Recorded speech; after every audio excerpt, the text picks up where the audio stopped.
Our Lord and Savior Minarchy.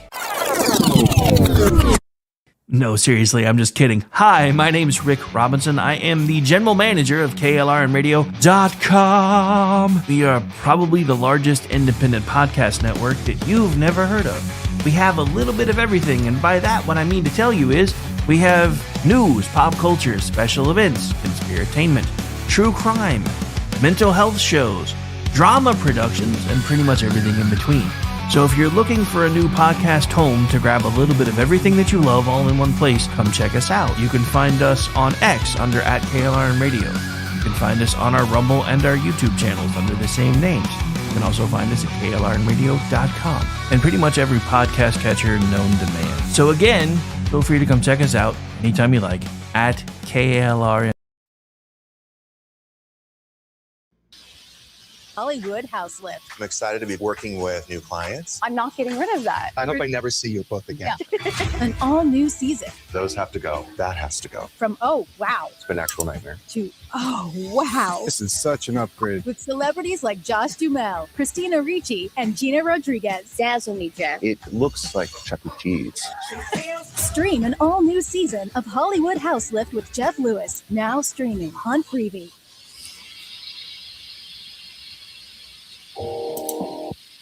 Hi, everyone. This is JJ, the co-founder of GoodPods. If you haven't heard of it yet, GoodPods is like Goodreads or Instagram, but for podcasts. It's new, it's social, it's different, and it's growing really fast.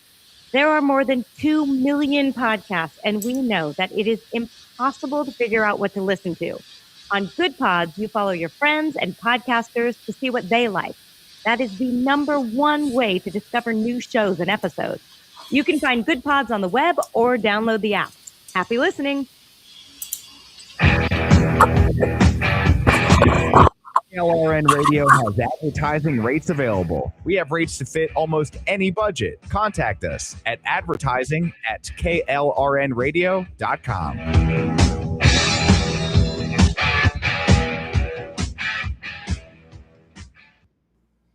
The following program contains coarse language and adult themes. Listener discretion is advised.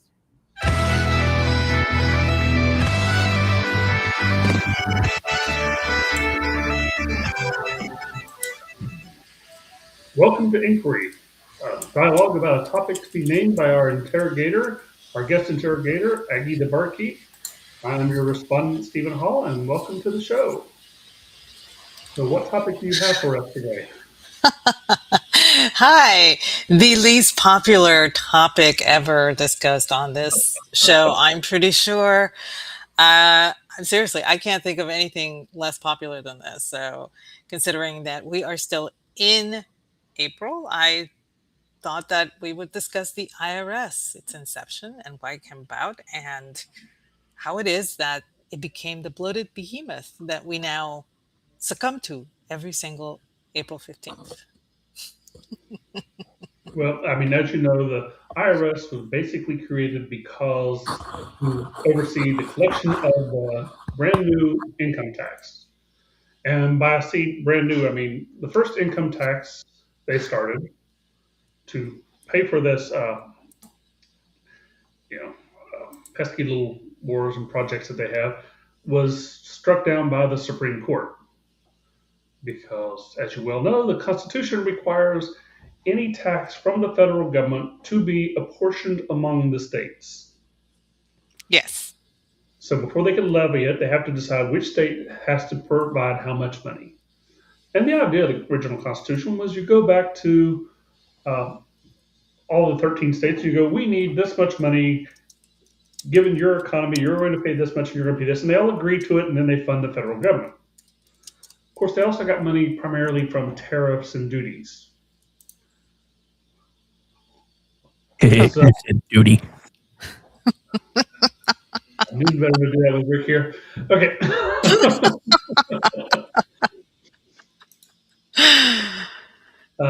But anyway, so the tariffs was the basic way you funded the federal government. And, federal government had very limited concepts under the Republic. So they had very fairly limited expenses, although fairly substantial compared to the times. As we become more industrialized, we've had more discretionary budget within our personal income that the federal government seems to absorb. But the Supreme Court at the time said there's no constitutional provision. They said the federal government has taxing authority that is traditional for governments, even if it's not spelled out in the Constitution itself, which is kind of a strange interpretation by the Supreme Court, allowing greater leeway to the federal government to fund its activities. And basic reason for that is they didn't want to go back to the days of the Articles of Confederation, where the federal government really became impotent because of squabbling between the states. And you can see how that would happen very quickly. Yes. Yeah. So after the Supreme Court struck it down, they decided, okay, well, we'll just pass an amendment. And this was under the major progressive push in the early 1900s, early 1900s, around 1910, well, they all got passed in 1913 under Woodrow Wilson. But this was the progressive movement where they coalesced around the 1880s going, we're a nation, not just a collection of individual states. And so there was a big push for a unified concept of the country. The Manifest Destiny had come through, and once they had got the land, now they were going to consolidate their power and finances. And that's hard to do when your federal government is limited by that Constitution and the scope of it. So if you're wanting a strong central power and a strong central government, you have to find a more independent means of financing that level of government. Because if you're dependent upon the states, that kind of puts you in their pocket.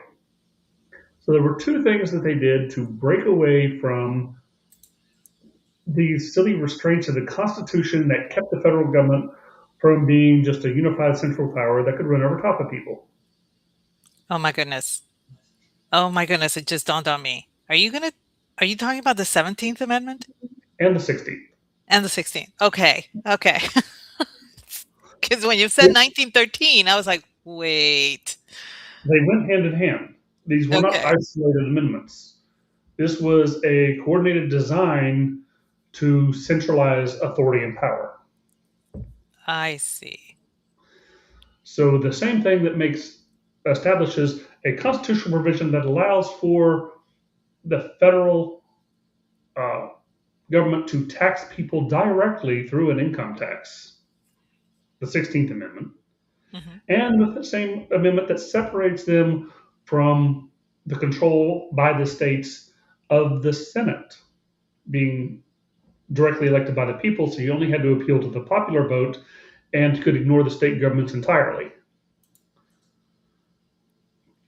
So you're making the federal government independent of the states, breaking the balance of power, and you're giving them an independent source of revenue other than just, voluntary one, which is based on trade, kind of like a sales tax. But your tariffs that are coming in, you could tax international trade. Theoretically, you could tax interstate trade, but they didn't traditionally do that. So what you're left with is this push to have a central federal government that certain people called robber barons at the time, because that was the name that they gave them for, could exert control more broadly over the economy. And they wanted to control the money, so if you control the money, you can control most of the policies. Remember, this comes on the heels of some railroad scandals and the Teapot Dome scandal. Yeah, I remember the Teapot Dome. Most people aren't really familiar with those, but it was a way of politicians going, we can make some money at this deal as being politicians in the federal government. And of course, this horrifies everybody. Of course, now we see people doing insider trading through the government going, oh, well, that's just standard now. We have become kind of inured to it. It's become expected. Nobody gets punished from it, so we just accept it and move on. So instead of hanging them from the highest yardarm, or at least at the very least ending their political career, like they did with the Teapot Dome scandal, now it's become commonplace. But the idea was the people who were pulling the levers behind the scenes could use this to make money. The Transcontinental Railroad, Hmm. if you know anything about that, they were manipulating I want to say the economic graphs to lie to the politicians to justify getting kickbacks from the government for building the railroad so they could make lots of money. Wow. Not through not through legitimate competition, but through uh, subsidies from the federal government. And I go back to something I've always said: all subsidies are evil. All economic subsidies are bad economic policy. No lie detected. I do believe that simply because having lived in Hawaii, dealing with the sugar subsidy and everything, the issue there, having been born in Puerto Rico, where we do raise sugar cane as part of our economic crops there. Yeah, it's not a good thing Well, at people all. forget how big the sugar trust was in those rubber barons and how important that was. Oh yeah, totally. I'm telling you, nobody knows about the sugar subsidies. Most people don't even know um, how damaging it really is. It's it's really weird. You go to Germany and over there, it's like, what do you mean, real sugar? What? We can't afford that. They use beet sugar. They don't use sugar cane sugar. They use beet sugar, which ick. But I mean, Yeah. well, the crystallized stuff is fine. But when you use it for your sodas, like Coca-Cola uses beet sugar instead of cane sugar or even the corn syrup or Well, here whatever they it is. don't even use cane sugar; they use the corn syrup. Yeah, well, now you can find it with cane sugar, but you gotta pay for it. So, Mhm. um, seriously, when I lived over there and I would go on bays, I gifted bags of sugar for like gifts, like for birthdays, and they were thrilled, and box cake. I mean, I never understood. I was like, okay, you guys have fabulous baked goods, but you still want, cake from Duncan Hines? Okay, Convenience. fine, whatever. Convenience is a wonderful thing. Yeah, and it's a sugar content for them.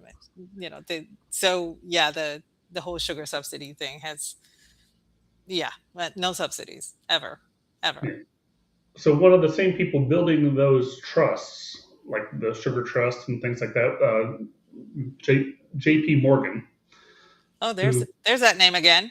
there's that name because he was one of the ones, along with John D. Rockefeller, who helped set up the Federal Reserve. The Fed Reserve, yes, which was our And the Federal topic last Reserve night. came about the same time because that's why you needed the IRS to do the tax collection, the Federal Reserve to control the money supply, and the 17th Amendment to push the states out of their influence that could kill it, that could kill the consolidation of power and the centralization of power. Wow.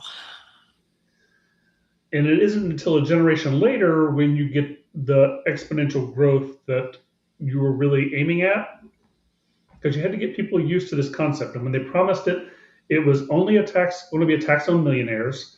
And I think it was only like 3% if you made over $1 million, and it wasn't going to affect the common man with that income tax. And it was only temporary to pay off the war debt. Uh-huh. Temporary. Okay. Yeah, well, you got to pay off that war debt, right? Yeah. Civil War, Right. we haven't paid it off yet. Nope. Well, so you see what happened with that though is once they decided it was temporary, the Democrats kept coming back every 2 years and were like, "Hey guys, remember when we had that progressive income tax? Wasn't it wonderful? We were able to do all kinds of things. We should do that again." So for like several cycles, the Democrats were like, "No," and then they came up with the bright idea of, "Well, surely the American people won't let them get in their pocket, so we'll do it as a constitutional amendment." And then you started hearing all the things you've been hearing from Democrats ever since. Well, it's only going to really impact the rich people, and since you're not rich, it's not going to matter to you. Divide and conquer. You can. What is the most oppressed minority in the United States? Rich people? Rich people. Rich people are always a minority.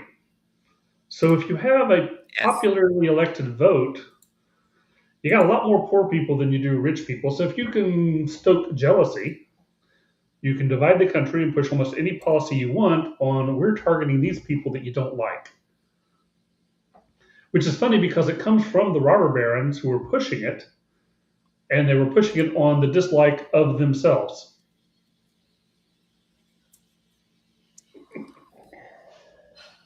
I just, You I don't should like have. us, so you're going to have to come after us. The way you're going to come after us is with this system we built to, tax us because we're wealthy. And Yes. it's only going to be against us, and it's never going to give us subsidies and kickbacks and things like that. Well, isn't that part of the reason for the progressive tax? Yeah. So that, you keep a certain class at a certain income level happy because they Hmm. don't have to pay. But Never it's the mind that. same level of regulation. Yes. Who does regulation hurt and who does it help? Regulation always helps the big business and it hurts the small businesses. Yes. Because if you know anything about business, there are barriers to entry, there are barriers to exit. And the more you make those barriers to entry, the more profitable you make it for people who are already in that industry because they have less competition. Well, this is, we witnessed this with the shutdown during COVID. Hmm. That was, if that did not teach people about this, they It cannot be does. taught. Yeah, they just cannot be taught. I'm like, no, you just will not ever learn it. But it was amazing to me how it was incredible that certain things stayed open, but certain things had to be closed, even though it was on same par on par, shopping wise, or That mom and pop clothing store can't be open, but the Walmart can be. Walmart can, Costco could, Because and viruses don't go to Walmart. yeah, and I remember that certain states would shut down churches to the point Hmm. that you couldn't even park in the parking lot with the windows up to listen to I the remember that one. They had the sermon. radio. Yeah, and these were small churches, but the larger churches, because I know the mega church in in Dallas, one of them starts with a C. Yeah, I always forget. I used to drive by it all the time. That one stayed open, and that was a mega church, and that was hundreds of people, not a little parish that has maybe 60. So it was very stark, and luckily for us here in Texas, we were shut down for a while, but there were, services were still being held. And the only places where the services were being um, targeted were in the bluer cities. Most of the red state, we all went to church regardless. We just kept, okay, yeah, the state is shut down. That's fine. I don't mind the state being shut down. I just don't want my services being shut down. And I certainly don't want, the guy that sells me farm fresh eggs to be shut down. Especially when, if you're buying the eggs off of a road stand and you're not seeing anybody, it's based on the, faith method, and you just put the money in the little thing and then you take your dozen eggs. Yeah, Why would you shut that down? But look at what happened in California, where they were dumping sand into the I skating saw board that. areas. And They also arrested people who were alone on a beach. One guy yes, who was out surfing. yeah, It's like he's surfing in absolutely the middle of the insane. ocean by himself, not This another was person around until you come up to him. So yeah, regulation was very stark. It was very open and it was very vivid during the COVID shutdown. And like I said, if you could not see it and if you could not understand what was going on, there was absolutely no hope for you. Your brain was fried. It was gone. I mean, what's the point of arguing with people like that when they just say it was for our better good? And I'm like, no, it's never for our greater good. There is no such thing as the greater good only belongs to the government. Yeah, the greater good is evil. Always. I But watched that movie.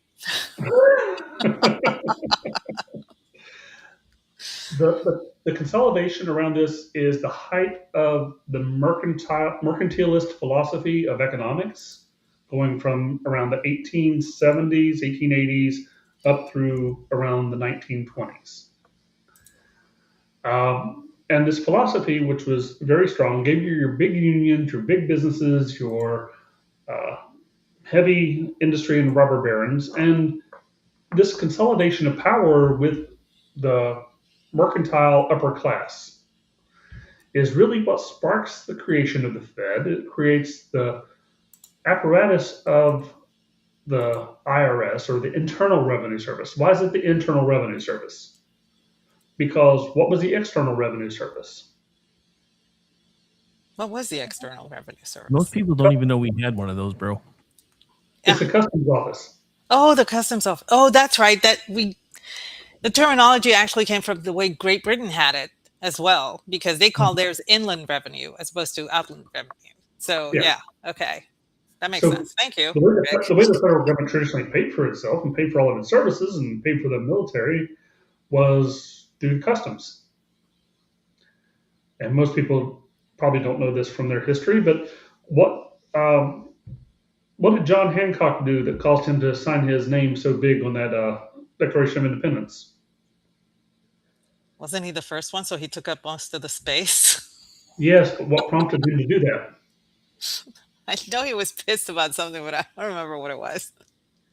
He was the nation's largest smuggler of sugar. Oh, okay. Yeah, I can see why he would then. He was not real happy with the custom duty of 6 cents a barrel on the sugar coming from the English colonies, where he could pay a 3 cents a barrel tax on the French sugar Right. from the Caribbean. So they would go down, they would load up the ship with French sugar, and then they would put the front of it as English, so they had the English stamp, and then they would bribe the customs officer so that they could smuggle that in and make money. Ah, sneaky. So customs and the tariffs were what was paying for most of the government at the federal level, not the state level, but at the federal level. So having an independent direct taxation where you bypass the states and could tax the individual directly, which is something you couldn't do before the income tax. The federal government could only collect taxes on imported goods, and if people wanted to protest your spending, they could just not buy imported goods, and suddenly the federal revenues would dry up. And the federal government would be forced to go to the states and ask for money apportioned among the states. And that The, wouldn't go over very well. but the income tax allowed them to bypass that and tax citizens directly. So that's why, so it was basically a three-prong attack on the Constitution, as Yeah, opposed to one and then another and then another. It was like all at the same time in order to yeah. break that People can't states' defend on rights. multiple. It's hard for people to intellectually oppose a intellectual war on multiple fronts. No, it's very difficult to process, which is Mhm. why we're constantly bombarded in a state of fear by any government that we're under, regardless. You witness it with ours. The way the UN is always constantly, oh, this is going to happen. We need to fix it. We need your money to fix it.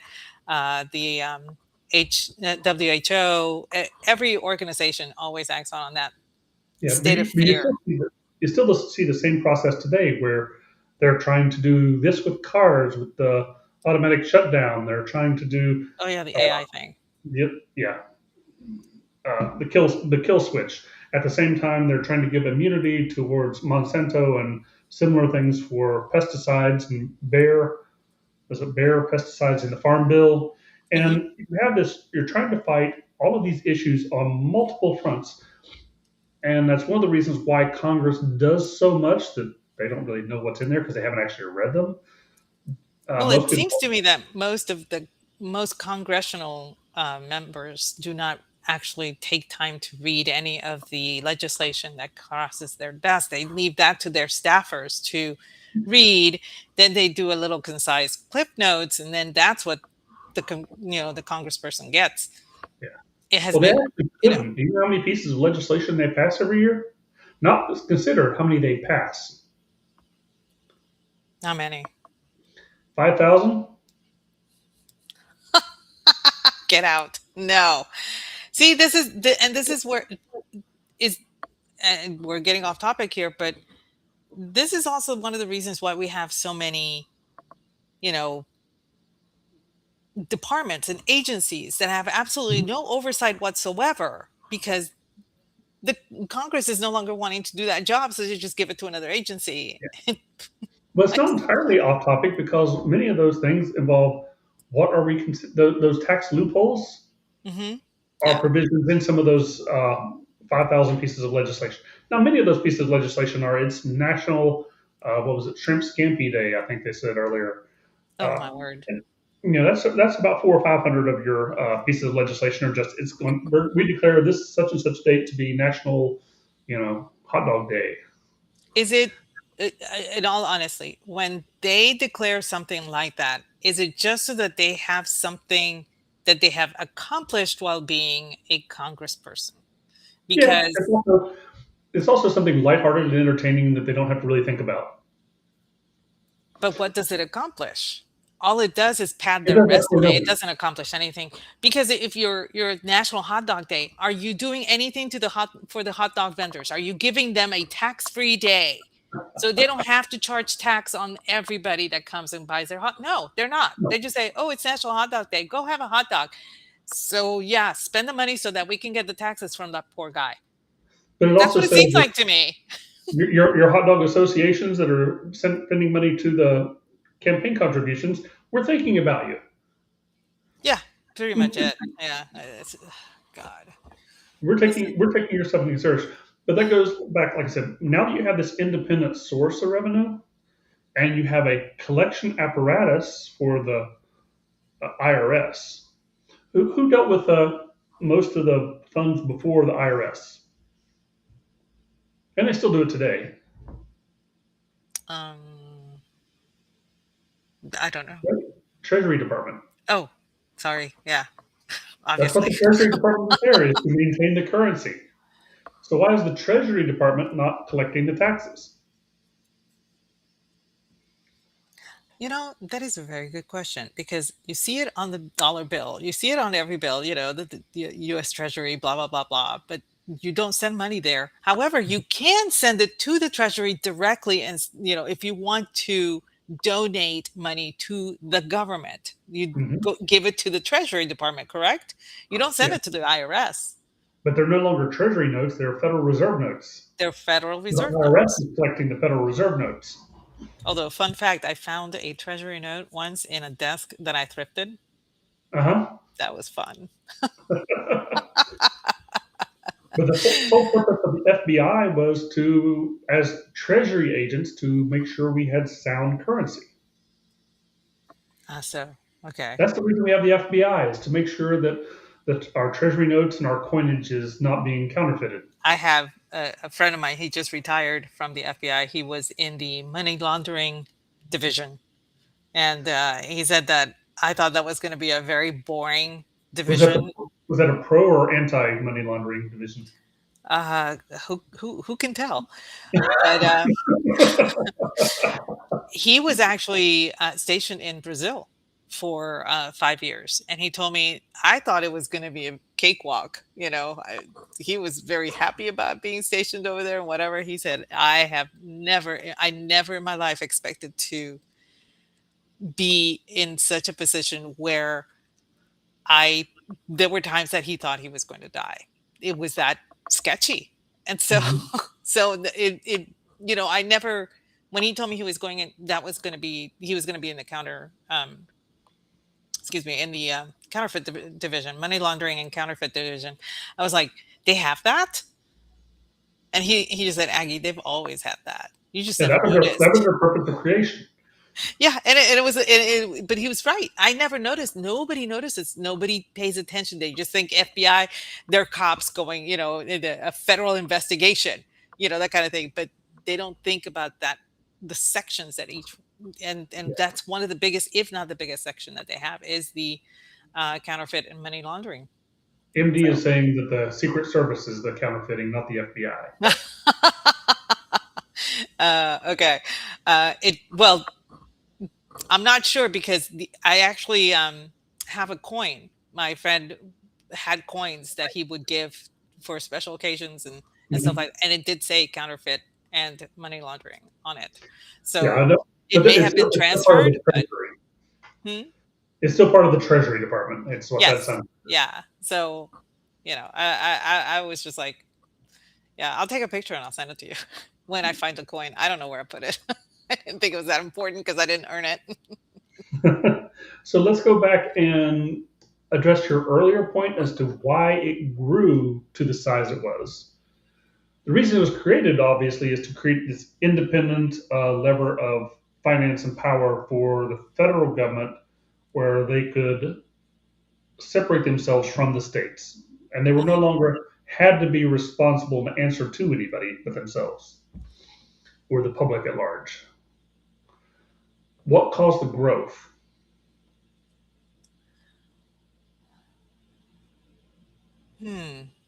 Um, I guess the addition, as they began to add stuff to the tax.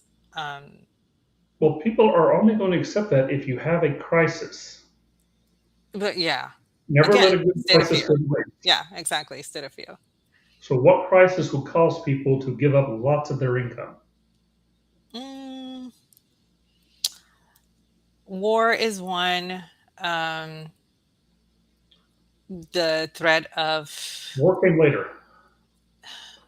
It's about a decade before that. decade before war. Mm-hmm. 1929. Oh, the crash. I'm sorry. I thought you meant World War One. I was like counting World back. War I'm like, II. what happened in 1904? I was like trying to figure that out. Okay. Yeah, we skipped a war there. Or 10. We skipped 10 world wars there. Yeah, we skipped 10. So World War 11. She's never going to live that down. We're not going to let her either. Go ahead. That's her potato moment. And for people who don't know what that is, that was Dan Quayle misspelling potato. So you have a Great Depression where you have an economic collapse. And it's not just here, but it's worldwide. But what was the effect of it was Democrats, in particular FDR, pushing a lot of social programs to help people out. And government help always is a scary thing. The federal government, the whole expenses of the federal government prior to the Great Depression was 6% of GDP. 6%? Yeah, that paid for the Army, the Navy, all of those internal roads, all of those post offices, all the functions of the federal government were done for about 6% of GDP. Federal, state, and local taxes combined were somewhere between 8 to 10% of a person's income. Wow. But during the Depression and the war, the federal government became 36% of GDP. I mean, that's a hell of a hike. 500% increase in federal taxes.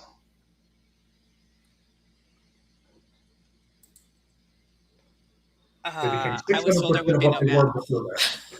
But if you have a huge depression where people are out of work, they're not complaining about the taxes they're paying because otherwise they'd be making nothing. And you have a war going on, so people will do hardships because you have the continued existence of the United States threatened. Yeah, at the time, the concept of patriotism was something that was never questioned. It wasn't questioned because of party. It wasn't questioned because of creed. It wasn't questioned because of religion for no reason. I mean, patriotism just was. So I can understand how that motivated people um, to give to protect the country. I get that. I mean, we had the Victory Gardens, we had the rubber. I don't want to say raids, but the collection for Right. metal and rubber, and uh, The steel coins in 1943. The yeah, steel coins. yep, my I believe my Copper dad coins. had a couple of those still. I had a Um, couple rolls of them. That's why they never became collector's items because everybody always kept those going. These are going to be a unique thing because it's only one no, year. no, my dad kept them because he was not allowed to spend them. My, my Oh. grandmother was like, "Oh no, that's not real. Don't spend that." He's like, "It's literally coins," and she was like, "No, it's not real." So Well, see, a lot of people kept them going. These are going to be collector's items, and the ones that are collector's items are the copper ones they made that same year because they got a few copper before they changed to the steel penny. So if you yeah, can find a 1943 copper penny, you've got something. it's funny what becomes a collectible, but no, yeah. I remember all of the drives. I remember the civil defense. How important the civil defense was Mhm. during the war effort, because there were people that could not serve overseas. They could not serve in the armed forces, so they chose to serve stateside, and that was Yeah, one way for them to serve. The women that served in the USO, giving the time, giving money for those causes. I completely understand yeah, that how was it was really that they important were. in England. Hmm. In England, the civil defense was far more prominent. I know it was in America, but big time in England when they were doing the war effort because they started taking all the farms going, we need to, because we can't import food because of those whole U-boat things, and we're going to basically not quite nationalize the farm industry, but heavily regulate it. Yes, and still do. And that's one of the things that destroyed England was after the war.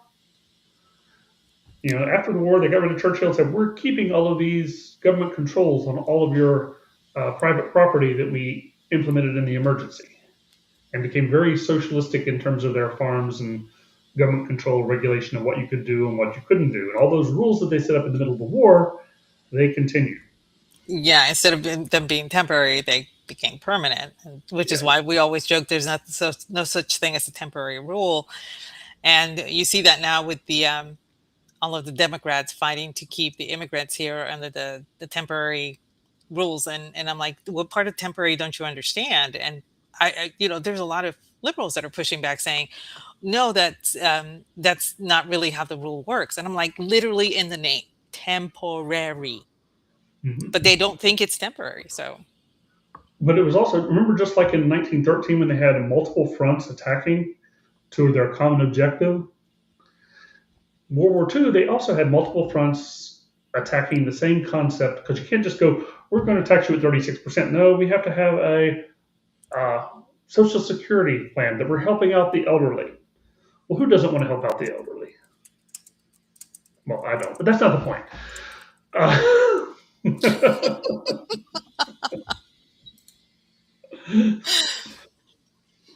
The idea was we're going to make them more secure. We're going to not push grandma over the cliff. We're going to give them a little bit of comfort in their golden years of retirement. And I think the retirement age at the time was 62, and the life expectancy was 64 on average. yes, yeah, and They were only going to be on it for 2 years. There were 16 people working for every one person who was going to be retired. mhm. So they set it up as a Ponzi scheme, a pay as you go. We're paying in now, we'll pay out the benefits now, and we'll pay you from your children's when they're working. Yeah, this is why my kids don't want to work, because they know it's coming to me. I honestly wish we had restructured the Social Security to be more private so that we would have better control over our money, but that couldn't have that because they needed the slush fund. So Well, I mean, control over the resources is everything. That's why the Mhm. taxes grew so much. It gave them control. It gave them control not just of the money, but control over the collection apparatus. Think about what you needed a license to do back 100 years ago. You didn't need a business license to go into business. You didn't No. need a fishing license to go fishing or a hunting license to go hunting. The only thing you should have a license for is to be a parent, and apparently they don't have that.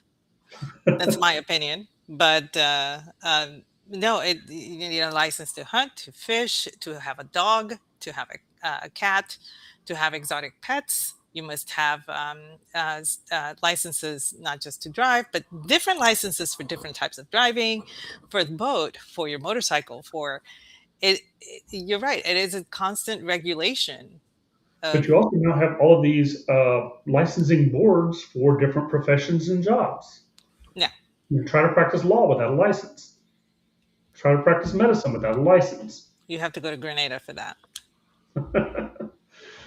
But all of that is taxation and control and apparatus and jobs for all of your friends who help you get elected. That tracks. And that's what you got to do with the money is you're taking the money and you're recycling it to make the government larger and larger. So the growth of the government occurred once you had a crisis to set up. You created the separation so that the federal government was independent, and then when you created the income tax and the IRS, and it wasn't, well, about 16 years later, you had a crisis which would cause the growth of that government. Less than 20 years, they started implementing a plan to centralize not just the power of the government, but the finances.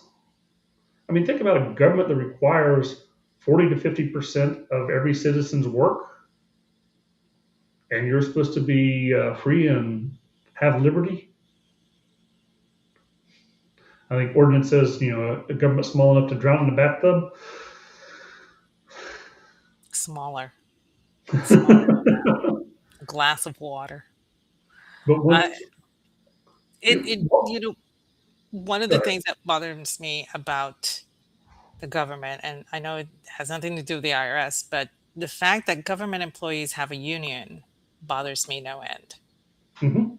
And it's it's not just here in mainland or the states. It also applies in the territories as well, because I have my home country is in the red, has been in the red for decades, and they keep thinking that the US is going to dig them out of that, but by law they cannot do so.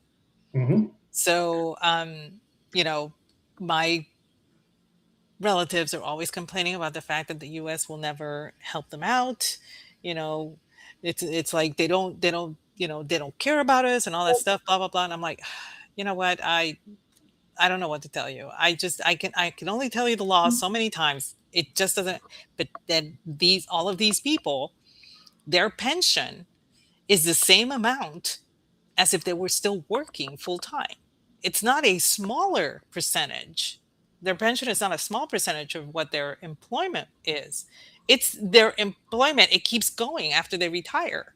So, I had an uncle that worked for the power company, and the other one, no, his wife, my aunt, worked for the water company. And when they retired, their combined pensions were over $500,000 a year. Yeah. And I'm like, that is insane. It blew my mind, and I'm like, no wonder this place is as broke as it is. Well, did you hear about those people they were on Twitter X complaining about you don't have sympathy for this woman who's almost 60 years old and she was making $267,000 a year as head of this USAID as a manager in USAID, and now she's only able to get a job in management making $19. I mean, she got demoted to management. How many? Which again tells me that part of the IRS, you don't need as many people working for it. You Mhm. really do not. You can pare that down. Obviously, I think that the bloat in the IRS it's on purpose. But it's not just IRS, it's On an several agency. levels. Think about USAID. USAID is just an agency. Yes. And this woman was making $250,000 as a manager in there. Yeah. I With the believe skills in her private sector, she can make about $40,000. one of my cousins was working part-time at USAID in Puerto Rico, and she was part-time, part-time, okay? And her salary was 82, and she was part-time. And I'm like, how in the world? Of course, she does that. That office shut down, um, but she was able to find other work, and she's not making as much as she was. She is single. There's just one of her. I mean, she doesn't have to worry much about anything. But she was complaining, and I said, "You have a job. You be grateful you have a job, because there are people over here complaining that they can't find anything but barista stuff." And she was like, "Yeah, you're right." But to be fair, she was actually doing project management, where she was coordinating people to go places to do certain things, and she would review, make sure that whatever it was, digging the well or whatever it was, got done. It was operational. If it wasn't operational, those people were not going to get paid until it was, that kind of thing. So I can kind of see where she was doing, but her job was part-time and she was making that much. And I'm like, part-time working. Holy crap. I only wish. When you look at some of these agencies, particularly on the state level, but not getting to the federal level, but the state level, you have, I think it was the highest paid person in West Virginia was making about 3 times as much as the governor Hmm. in one of these healthcare facilities for, I think I don't remember if it was disabled or something like that, but one of these healthcare facilities, managing that, making over 400,000 in West Virginia. That's One of the amazing. poorest areas in the country, and they're making almost $500,000 as a government employee. Well, this is, that I, Once upon a I can't. time, the trade-off for being a government employee was you got job security, but less pay. And over the That was last, supposed to be the balance. Yes. yeah, and now it's got to the point where they make more and have the job security.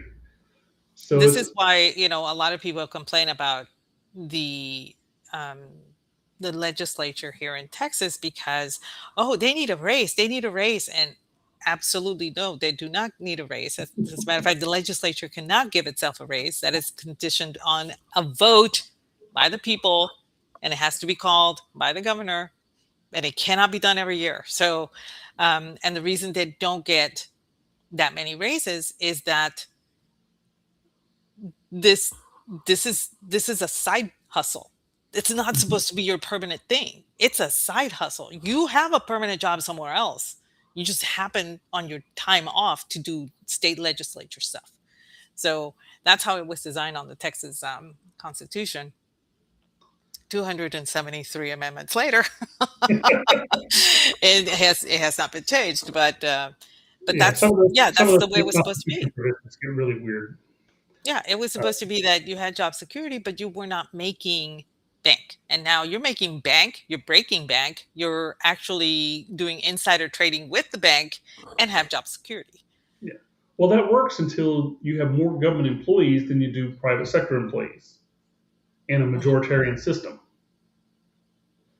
Remember, I talked about you having people, and if you can reduce things down to that, things become a lot easier to understand. Yeah.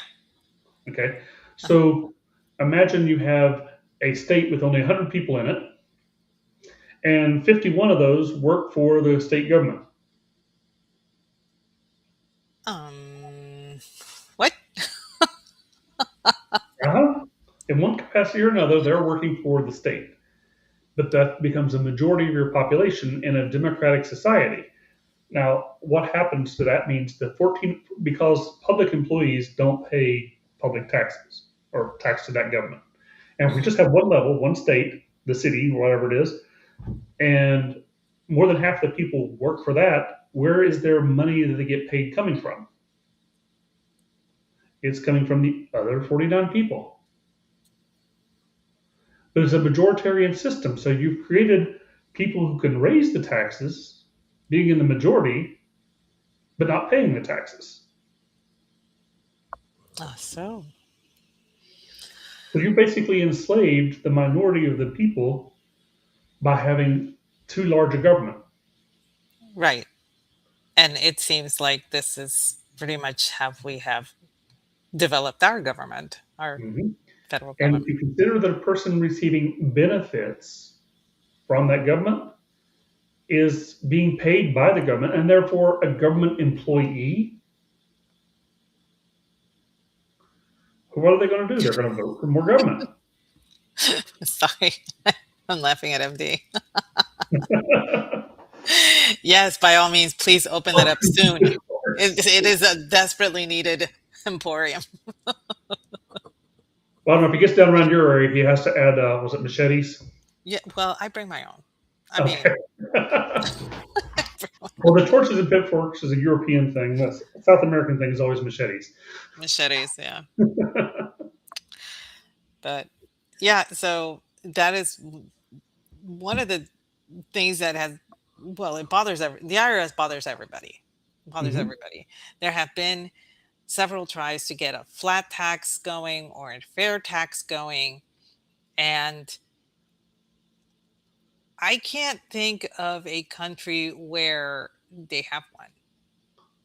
The problem is once you get the uh, uh, government dependent people outnumbering the people who are productive, Yeah, you can't it, change it. become, it becomes a tipping point where you cannot reduce that. So how are you going to reduce the amount of government? Because first you'd have to reduce their scope, and they're doing things which are traditionally state areas. But the Hmm. federal government's doing it. That's why they have all this tax money.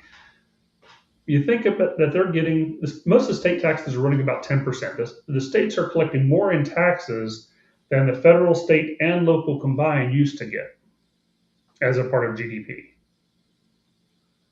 I think West Virginia is 10.4. When you add the property tax, the income tax, the uh, sales tax, and Virginia is just leapfrogging up to one of the highest ones. West Virginia Yeah. was kind of in the middle. They're looking at like 12 point some percent on the income tax side alone. Wow. And That's you add that insane. to the federal, which is still over 36%. They started back in World War II or before World War See, II. this is what I don't understand. How it is that there can be blue states with both state and federal income tax. I don't get it because Because it if used you're to getting be, your money from them, you support them. well, and I this is something that I did ask my oldest because she does live in Virginia, and I did not ask her who she voted for or anything like that, but I did ask her um, what issues were what issues drove you to vote the way you did. And she did bring up the fact about the taxes. She brought up the fact to this and she did that and the other. And I said, does it bother you to pay state taxes as well as income tax? And she said, well, no, because like Texas, all of the taxes are higher, like you have 8.25% tax on goods, most cities or whatever, blah, blah, blah, blah. And I looked at her and I said, what's the city tax here? And she's like, I've never even looked. Yeah, it's 8%. So I'm like, so basically, they still tax you there and add to the state tax, and then you have your federal tax, and it's like I saw the light bulb go on. It was too late; she had already voted, but I saw the light bulb go on. And they're, hopefully they'll be moving back to Texas sometime soon. But But that's why you have so many taxes, because if you have a 5% here and a 5% there and a 5% there, you don't notice that it's adding up. you don't, and especially when they keep it to that, kind of low thing. And admittedly, in Texas, it's on a municipal thing. Some places are 8.25, some places are 8.125, some places are 8.025. So but most of the average is 825, I think. But the thing is, a lot of people, like, when they come here, they're like, why 8% tax on this? Oh my gosh, why? And I was like, and they tell you, I'm only paying 7% where I live. And I'm like, you know, you have state income tax, right? And my friend will tell me, yeah, we do. It's like, have you ever noticed that even that 1% is still not commensurate with what you're paying in state income tax? And she will tell me no, they never noticed because they don't look. They really don't look. If people were to pay attention to the amount of taxes that they do pay whenever they have to shell out their own money, they would riot. They Yeah, would and riot. But that's like what you the said, IRS do it you know, slow bleed over time. yeah, but like you said, because so many don't pay into the income tax, they don't look. And they're Hmm. like, well, um, and honestly, I do think that it's done on purpose to keep them there because I know I have family members that don't want to move up to another, tier so that they would have to pay taxes. And I'm like, but if you make more money, yeah, you do pay more taxes, but you still have more money in your pocket at the end. It'll even out. It'll be more, and they'll be like, yeah, no, I can't do that. So they'd rather be $22,000 a year rather than do $29,000 a year, have to pay a certain percentage of that, and then keep another 3 grand a year extra in their pocket. And I'm like, Hmm. You just have to ugh, keep a barrier to entry that keeps them from going over that because they would have to get to $40,000 before they're better off than they are at 22 right. because And benefits, the penalties, and and and that's it. Again, it goes back to the government really doesn't want a middle class. They despise the middle class because the middle class is actually a stepping stone, and it's one that actually shows that yeah, you can rise, and yes, the taxes may go up for you, but they can measure it with what you're making. It's better. Your life is better. And they can't have that. I don't yeah, think. I would like to think this was new, but they did this in the Middle Ages too, where you set the peasants against the burghers, the ones living in the city, Yes. and then you played it back and forth so that the people in power, the nobles, could keep their position Oh and gosh, keep yeah. the And tax flow coming in. MD's list of taxes. I don't even get me started on the property tax thing because I will get stabby. I will get stabby with I will stab my laptop right now. Well, you know what they used to call the property tax, right? Hmm. That was the few in feudalism. Oh, yes. Nice. Well, there's a reason I gave you a nickname, Aggie, because I see you didn't give yourself one tonight. So I put under your name the Chunklinator. The Chimplinator. There's a reason. I didn't even see that. So I Oh, know no. we didn't get into the IRS as much as you would have liked, but we did get into why it grew and how it grew. Yes, and it's and the solution to actually cutting all this stuff back, it will not be attainable. I Yeah, don't think, the solution will not happen because of Iowa. because of Iowa. Hmm. Okay. Okay, what president? How do you become president? You have to get the nomination for whatever party you is, or you Yes. have, or Yeah. whatever party you're in. You is. That was terrible grammar. Uh, He sounded a little more southern than me, but okay. so, how are you going to get the nomination if you don't win the caucus in Iowa? And how are you going to win the caucus in Iowa if you oppose subsidies, particularly farm subsidies? Especially the farm subsidies. Yes, correct. So you can never get president if you are against subsidies because you can never pass the uh, nomination process. Well, see, this is what I don't understand. You can tell them anything they want to hear, and then it'd be a lie. And I mean, they all lie, right? Yeah, but you lie in the way the people giving you the money want you to lie. Yeah, true. Okay. So I think we're hitting the top of the hour. So Rick's going to kick us off here if we don't go ahead and say where All we are. righty. Rick's like that. Okay, so you can find me I at know I'm a Aggie the slave driver. Barkeep. You can find me 8:30 p.m. Eastern doing the Cocktail Lounge on Tuesdays, 8:30 p.m. Eastern doing He Said, She Said with Rick on Fridays, the second Wednesday of every month at 8 p.m. The guys get together for Toxic Masculinity, and I bring the drink of the evening. And Jeff and I do Spirited Books on the first Monday of every month at 8:30 p.m. Eastern. And you? I am on Twitter, X at Stephen L. Hall. And I'm here on Inquiry on KLRN every other Wednesday from 7 to 8. And right now we're still trying to line up a guest interrogator for the month of May, until Elf gets back. And he's supposed to be back in Uh, maybe. maybe. I think MD would be a really good, really good. I would MD definitely will be tune in for that. So yeah, good. MD, hook up with Steven about this because I need the tea. Now that I know that you know about the Secret You just want Service the and the coin. whole counterfeit thing, I need to know more. I need the tea. Alrighty. Thanks for having me on. Thank you very much for being here. You've been a wonderful interrogator. And I'd like to thank all of our people in the audience for showing up and listening and commenting in chat. Wonderful and interrogator should never go together. We're going to have to fix that. Just saying. Um, eh.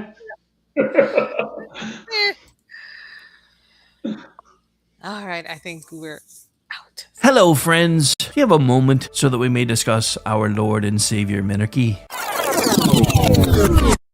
No, seriously, I'm just kidding. Hi, my name's Rick Robinson. I am the general manager of KLRNRadio.com. We are probably the largest independent podcast network that you've never heard of. We have a little bit of everything, and by that, what I mean to tell you is we have news, pop culture, special events, conspiratainment, true crime, mental health shows, drama productions, and pretty much everything in between. So if you're looking for a new podcast home to grab a little bit of everything that you love all in one place, come check us out. You can find us on X under @KLRNRadio. You can find us on our Rumble and our YouTube channels under the same names. You can also find us at KLRNRadio.com and pretty much every podcast catcher known to man. So again, feel free to come check us out anytime you like at K. This is JJ, the co-founder of Good Pods. If you haven't heard of it yet, Good Pods is like Goodreads or Instagram, but for podcasts. It's new, it's social, it's different, and it's growing really fast. There are more than 2 million podcasts, and we know that it is impossible to figure out what to listen to. On Good Pods, you follow your friends and podcasters to see what they like. That is the #1 way to discover new shows and episodes. You can find Good Pods on the web or download the app. Happy listening. KLRN Radio has advertising rates available. We have rates to fit almost any budget. Contact us at advertising@klrnradio.com.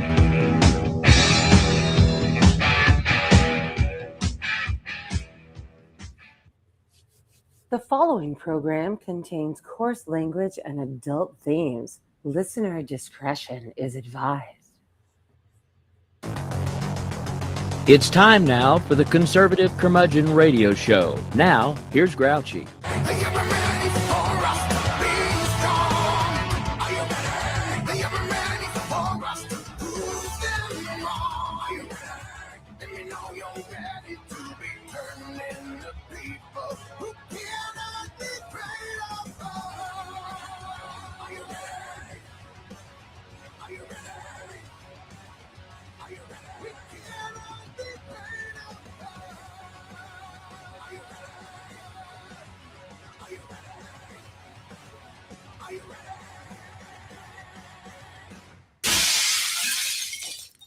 Good evening and welcome in. It is Wednesday night on KLRN Radio, and that means it is Chat Lives Matter night. I hope you're holed over from Inquiry with Stephen L. Hall and Aggie. If not, you should be. But I'm not here to judge you. It's not my job. Just glad you're here with me. Couple of things before we get rolling good and it starts happening. Literally, I have dropped internet 3 times in the last few minutes while I was waiting in the wings to go live. So this could be a regular thing. The storms are currently blowing through the area here. So I am at Mother Nature's mercy. Well, that and the mercy of a shitty ISP. But anyway. Mother Nature is a horse. She's a big fat horse. She's the biggest horse in the whole wide world. Oh, wait. Yes. Absolutely, she is. God, it drives me crazy. Sometimes it'll just be like 3, 4, 10 seconds, and it pops right back on. And then sometimes you just kind of have to sit there and wait and wait. It might be 2 minutes, it might be 10 minutes. You just don't know what you're going to get. You just don't know. I solved the power problem. I put the whole house generator on the house a few years ago, and that is not the issue. Now the problem is the stupid internet service provider. Um, but there is hope. There is hope. There's a provider in this area. I don't know if they're in other areas as well, but they're called C-Spire. I don't know if anybody's heard of them or not, but C-Spire is in this. Well, I say they started on the other end of the county I live in, which is a rather large county, by the way. Largest habitable land space east of the Mississippi as a county. And yeah, I know there are bigger counties in other places, but not all their land is habitable. So, yeah, thanks for the lesson. I know already. Appreciate it. But they have been seen on the security cameras outside, rolling through the neighborhood like they're checking things out, maybe getting ready to come in here and possibly drop some fiber. I would foam at the mouth to have some competition so I could drop my current ISP and sign up with them. My friend that lives on the other end of the county, some 45 miles away, he absolutely loves their service. He gets full duplex gigabit internet, so that's gig up, gig down, and he pays $80 a month with no contract, and says that he has yet to have a problem. I wouldn't know how to act. I really wouldn't. I wouldn't have any excuses then, Rick. Oh no, you'd still have excuses because you didn't retire and help me take over the world yet. So it'll be like, I'm sorry, they're making me work for it. Yeah, I mean there is that. I mean, hey, I'm here though. I'm here. I know, but if I don't bust your balls, you'll think something's wrong. So you're absolutely right. And I was actually thinking you were being a little quiet, but maybe you're eating or something. I don't know. No, I was promoting, but I'm done now. You're promoting. Who are you promoting? I was putting out the post about your show going live so people knew. Yes, because I told them to watch your feed for it. Yes. So that works out really well. So I can bounce over to your feed real quick. And well, so much for real quick. Come on. I mean, you were just roasting your internet provider. Did you really think it was going to be quick? Dude, I mean, I hope there's no latency in my voice coming across, but at this point, I wouldn't even doubt if there was. So I haven't noticed any yet, but I don't know. Well, that's good because my screen is sitting here spinning and spinning, trying to bring X up. And all I want to do is just tweet it out. God bless America. Are you kidding? Oh, and I think you may have just overtaxed your hamsters because now you're starting to fade in and out. I knew it had to be going out. Had to. You're back now, though. Oh, well, that's something. I mean, special. Come on, go to Rick's page. I'm gonna get this rebroadcast out, and then I'll be resuming back into the script. But before we do all that, the first story up tonight there's a report out of West Virginia not Virginia. They got their own stuff going on, but story out of West Virginia about massive, massive registered voters changing affiliations. Some pretty big numbers in a pretty small state. And here we go again. It's lagging on me. I'm gonna, if I haven't dropped, I probably am about to. You haven't yet. Let's No, time it. well, And there you go. So there's about a 10-second delay from when you notice it to when we see it. So, yay! And you're back again. And I'm back again. How about that? Wouldn't know it by looking at my screen, but you know, I'm just gonna load up the Jeopardy theme for when you keep vanishing like this. I mean, you know, that would be the fun thing to do, and see how many times you have to run through it. And this is brutal. I'm not going to get to retweet you. I'm sorry. I'm just going to have to go with what I got here. But okay, so yeah. Here's an idea. Use your phone. I mean, I have my phone sitting here. I don't know what I need to have on it. I know we used to do some phone stuff like that, but I don't know what I need to have on it now. Do you not have X on your phone? Oh, well, no, because I go through, I use the browser interface in, what the hell do I use? Hang on, I'll tell you. Never mind then. Yeah, Brave. I use Brave browser interface. But now that you say that, that's how I can retweet you. So didn't think about grabbing my phone. Anyway, a wave of party switching in West Virginia is beginning to reshape the state's political landscape. Literally tens of thousands of voters.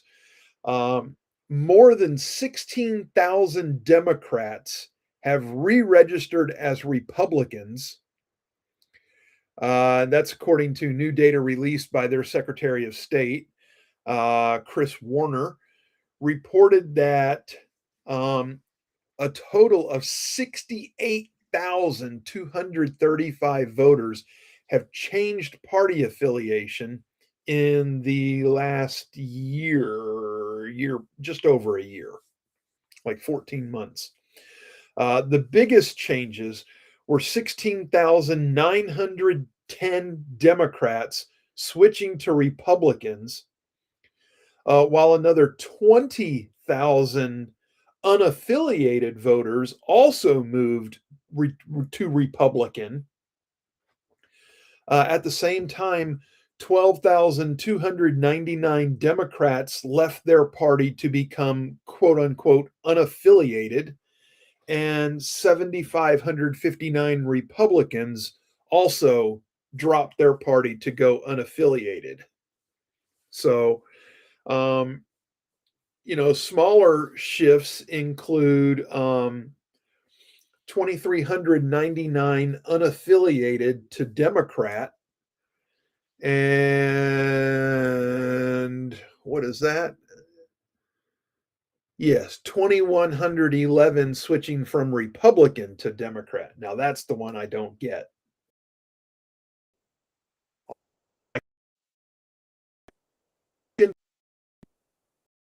To Democrat? I don't follow that at all.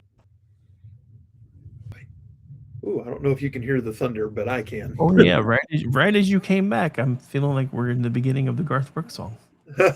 Okay. I didn't realize I dropped again.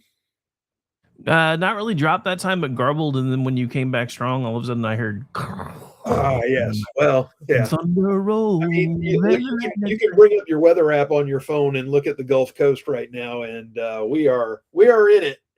We are in it, you know, here on the northern Gulf Coast. So, yeah.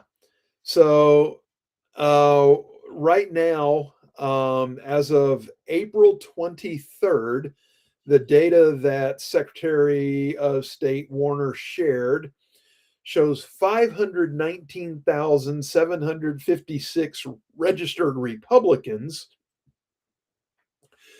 327,089 registered Democrats,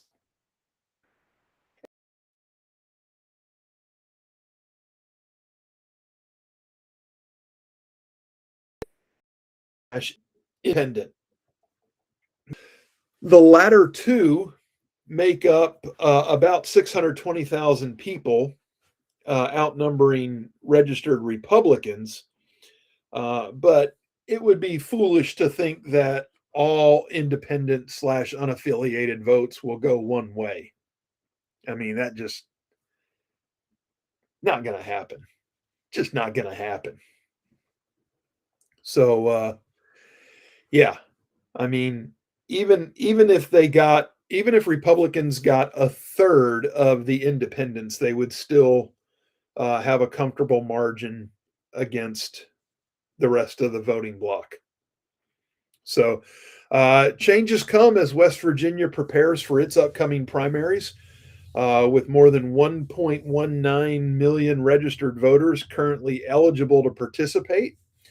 Officials said that number will be finalized ahead of the April 28th deadline, which is passed now. So we will get some current data on that in the very near future, I'm sure. Early in-person voting began today and runs through May 9th. Recent shifts in party affiliation have drawn attention as West Virginia continues to evolve politically, with voter registration trends reflecting changing allegiances across the state. But it's important to note, Warner said, that it's not just West Virginia. There are lots of states where Democrats are switching to Republicans in much larger numbers than the other way around. I'm sure he talks to his counterparts out there, so I have not seen other states reporting that, other than Pennsylvania. I know had a pretty good flex for the Republicans, and we're going to see, what happens. I think Scott Pressler had a lot to do with Pennsylvania before the last presidential election, getting out there and doing the door knocking and registering and all that good stuff. Good dude. Delegate Josh Holstein, a member of the West Virginia House of Delegates. Yes, you would call a delegate a member of the House of Delegates. He said that the increase in West Virginians joining the Republican Party is likely due to the upcoming primary being a closed election, meaning only will be able to vote in the competitive Republican. Conversely, only vote in primary. This huge uptick in the last couple of months is certainly tied to the primary being closed, he said. So I think that's why a lot of those folks said, hey, I'll register Republican. I don't know what that means, but, whatever. Delegate Mike Pushkin. That's a kind of an unfortunate name. Pushkin. Chairman of the state Democratic Party said in a statement obtained by the outlet that the data shows a broad change across the state, but not just a one-way shift in any particular direction. Yeah, that's good deflection. Good spin. Thousands of West Virginians are stepping away from party labels entirely, which reflects a broader frustration with politics as they exist. While Republicans have gained some voters, they are also losing thousands to no party, and many voters who re-engage are continuing to choose Democrats, he says. He added that none of this is particularly surprising, noting that the data includes 2024, when President Donald Trump was running for election and won every county in the state. In related news, after these not so surprisingly very razor thin margin that Virginia passed their unconstitutional legislation for redistricting, call it what you will. It's disenfranchising voters is what it is. But West Virginia has entered a campaign to try to lure people across the border, telling people in Virginia, come live in the best Virginia. That's got to sting a little bit, but yeah, I mean, they might want to be careful. They may end up drawing some Democrats over. So, for what it's worth. Anyway, somewhat related, and Rick, I know you spoke during the day today, right? Yes, sir. Yes, I thought I saw you mention you were on the air. I hate I don't get to listen, but such is life. Well, if you'd have retired, like you said. Yes, I would be able to listen then. That's true. That is true. Instead, I get to listen to a whole different. One of these days, I'm going to get a text from this guy after the show. If you don't stop giving me so much shit about not retiring yet. You know what? It's cool. I am. I'm actually starting to plan my my quote unquote semi-retired gig. I think. I think I talked about this a few weeks back. Actually, I'm gonna build sheds. Yeah, you actually you did talk about it already, because that's when I started looking into prices. Yeah, I was like, huh. It's ridiculous. And these places are all along the highways up and down this county, and like there's so many of them, and I'm like, how do they all stay in business? Well, it's because they're financially raping people when they bring one of these plop and drop sheds to their property. So I think I've about settled on Cat 6 carpentry and sheds. I have a system that I will build that will withstand 200-mile-per-hour winds without the shed going anywhere. And hey, I'll stand by it.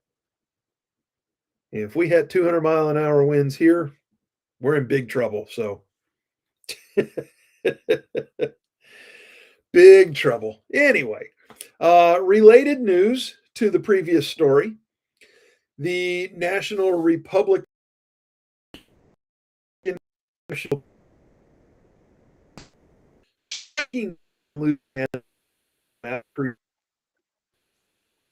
created a second district. Today's decision is a victory for the Constitution and the principle that every American citizen is equal under the law, NRCC Chairman Representative Richard Hudson wrote in a statement. The Supreme Court made clear that our elections should be decided by voters, not engineered through unconstitutional mandates. Earlier Wednesday, the High Court, in a 6-3 decision along ideological lines, according to Democrats, weakened the central provision of Section 2 of the Voting Rights Act. I understand why the Voting Rights Act was created to begin with. But honestly, in this point in time, do we really think that blacks can't vote? I mean, surely, okay. Look, I mean, the left pretty much does. They act like, yeah, that's exactly right. I was listening to Hakeem Jeffries. Oh my God, the whiplash he must have after. I started calling him Haktua Jeffries just because I hate saying that name. So yeah. I mean, but the whiplash that little ass clown must have after celebrating Virginia and then turning around and snapping his head the other way for this. You can't have it both ways. You absolutely cannot. So if Virginia can do that, then Louisiana can do this, and Florida is getting ready to just, you talk about shelling some peas down in Florida. Possibly we may not have to listen to or look at, thank God, Debbie Wasserman Schultz any longer. That lady, I swear to God, she looks like she smells like a wet beagle wrapped in spoiled olive loaf. There's a picture for you. Get that one out of your head. But anyway, so the ruling falls in line with a conservative push to curtail the Section 2, allegedly curtail, which ensures equal access to the political process based on race. So does what happened keep any Black American from voting? No. So how does it weaken Section 2 of the Voting Rights Act? I mean, really, how does it weaken it? And get ready, because the state of Alabama, who recently created a congressional district very similar to that one in Louisiana that was just struck down, is looking to head to appeals court to have that district re-swiped and turned back to the way it was. Based on the ruling from Louisiana, though, I don't even know if they would need to go to appeals court. I don't know either. I think because it is a district right now, as a congressman in the district, I think you probably have to. I don't know. I don't know. Maybe it's something the state Supreme Court could do. I don't know. I mean, I could be wrong, but after coming through a little bit of that 99, what was it, 96, 97, 98 page, consent or whatever the hell they call it when they agree, I can't think of it right now.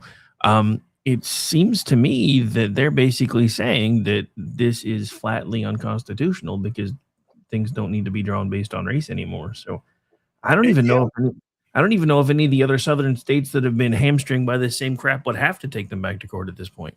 I mean, I hope not. It would make things a lot easier.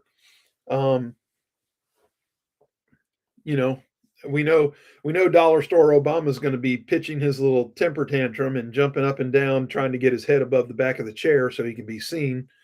He is a little pissant. But anyway, what basically happened today is they said that every voter is entitled to a vote, and that's it. Race isn't a factor, as it should be. Nobody forces white, black, brown, red, yellow, pink, blue, purple, plaid Americans to all live in one same centralized area that causes this. One of the weirdest things for me, because I actually played a snippet of an ACLU attorney that was arguing the other side of this thing, and I couldn't believe it when a female attorney of color was basically saying that we need these districts because white Democrats don't vote for black Democrats. Wow. Basically what she said. That's telling. It's telling. It just when you get down to it, what they want is on-demand segregation, still be on platform. And that's what that's saying. You could run a black candidate. Hey, guess what? The district that they drew here, the extra district, it was won by a black candidate. It was a previously non-existent district. And if you look at the congressional map of South Alabama, you will see that there are two districts that begin down at the Gulf, and both of them go north about 50 miles, and then both take a hard turn to the east and run all the way over to the Alabama-Georgia line. Now, I have no problem with the people that live over in that part of the state, some 200 miles away. But what does say, let's just randomly say a peanut farmer, because that corner of Alabama and over the state line into Georgia, there's like an 80-mile circle where 70% of all of the United States peanuts are grown. So what would a peanut farmer in the Wiregrass area of eastern Alabama have in common with a former beach bum, now tech exec on the Gulf Coast?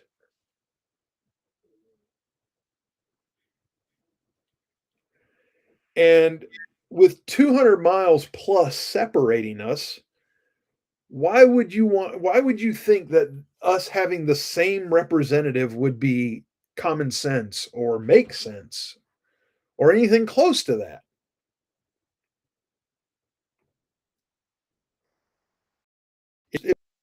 Mind is it was clearly done for it was all race based. That's all it was.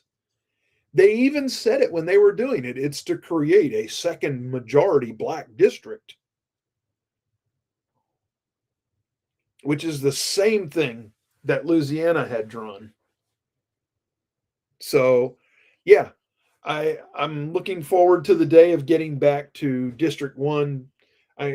If Mobile and Baldwin counties, the two counties that share the Alabama Gulf Coast, can't be in the same district, what is that telling you? I mean, literally, we're the only two counties in this state that touch the Gulf. And we're not in the same congressional district.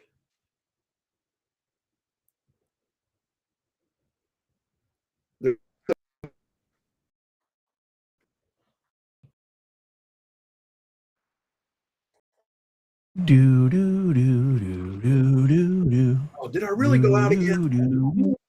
Yeah, you're back now though. At what point did I drop? I don't know. I was typing on something else, so I wasn't really paying that much attention. It's been about probably 15 seconds ago. God damn it. Well, you want to run the ads? We're at the bottom of the hour. Yeah, hang on. All right, we're going to do the ad thing. Refill your drink, stretch your legs, and we'll see you in a few. Will it be a few, though? Will it really? I guess we'll find out together. Enjoy my bumper music. It's the best in the business. Says he, but I write my own now. So. 1, 2, what you doing? I've been jumping through some hoops. Wanna get my body loose. Wanna tell you what to do. I've been running out of bounds like an animal struggling, looking for a diamond. I'm trying. You are listening to KLRN Radio, where liberty and reason still reign. Celebrity designer Jeff Lewis is back with Hollywood House Lift. I'm excited to be working with new clients. I'm not getting rid of that. I hope I never see you both again. An all-new season. Those have to go. That has to go. From oh, wow, It's been an actual nightmare. to oh, wow. This is such an upgrade. With celebrities like Josh Duhamel, Christina Ricci, and Gina Rodriguez. Dazzle me, Jeff. It looks like Chuck E. Cheese. Stream an all-new season of Hollywood House Lift with Jeff Lewis, now streaming on Freevee.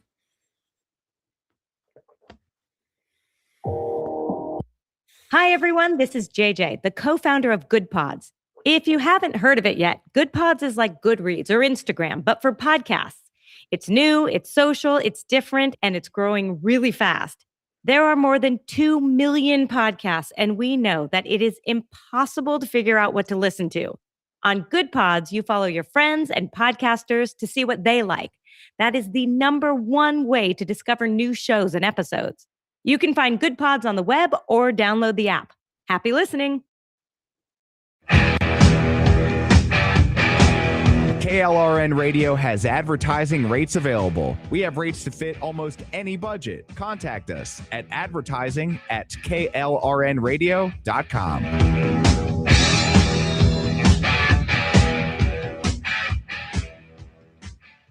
In uncertain times, we could use someone to lean on. Blue Cross and Blue Shield of Oklahoma will stand by you with plan options to fit your budget. If you've recently lost your job, had a baby, or moved, you can still get the healthcare coverage you and your family need. Financial help may be available for those who qualify. Call 855-452-BLUE or visit hereforyouok.com to see if you're eligible to enroll. Blue Cross and Blue Shield of Oklahoma, a division of Healthcare Service Corporation, a mutual legal reserve company. The following program contains coarse language and adult themes. Listener discretion is advised.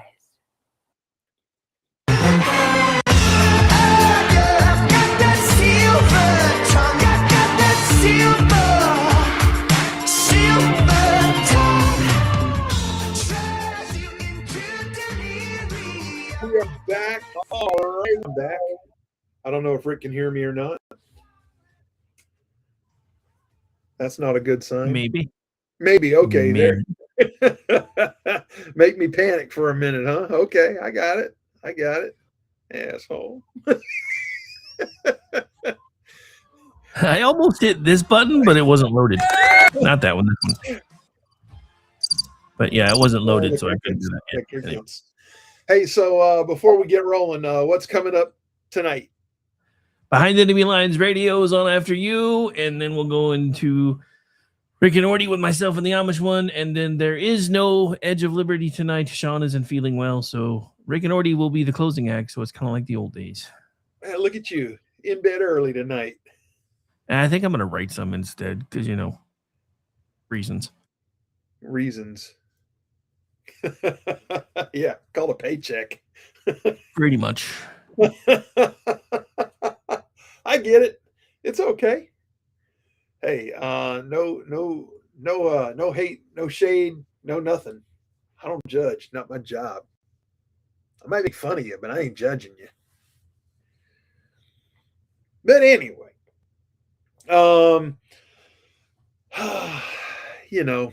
with everything going on, you got the crazy ass would-be assassin at the correspondence dinner the other night.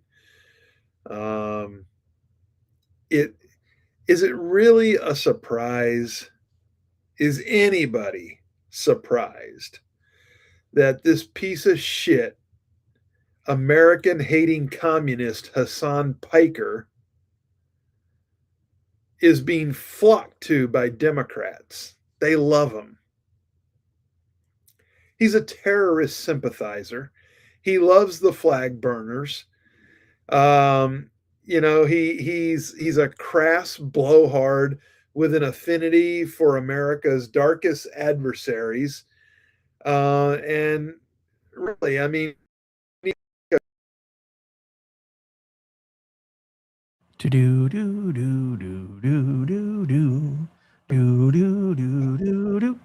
Do do do do do do do do do do do do do do do. There's a reason we have a weather map over G's face tonight, so everybody knows why he keeps dropping. I think he might be back now, though. Oh man, you're back. Am I back? You're back. Yeah, you gotta let me know when I'm back because I don't see it. I did. I said I think he's back now, and then you got quiet. Okay. So let's see. I probably got cut off well into my raising hell about Hassan Piker. Yeah, that's the last thing I really remember hearing was his name. So I would just start there. So I mean, this is a guy that he's he's a toxic demagogue. He is. He is further alienating their voter base and driving people away from supporting Democrats by his extremism. What does it mean to moderate, independent, Jewish, and female voters that their side is branding itself with a figure known for comments hostile to people they know and supposedly love? I mean, this is This is a guy who said that the fall of the Soviet Union was one of the greatest disasters of the 20th century. You know, he is he loves flag burners. I don't know if that was heard before or not. You know, he's a piece of shit. He called for blood in the streets just weeks before the assassination attempt at the correspondence dinner. Women are sure to be uncomfortable with a man who joked and mused about men date raping women on college campuses. Jews are unlikely to be pleased with his calling their ethnic group inbred. And others will be alarmed by his embrace of racial slurs or the viral clips that yell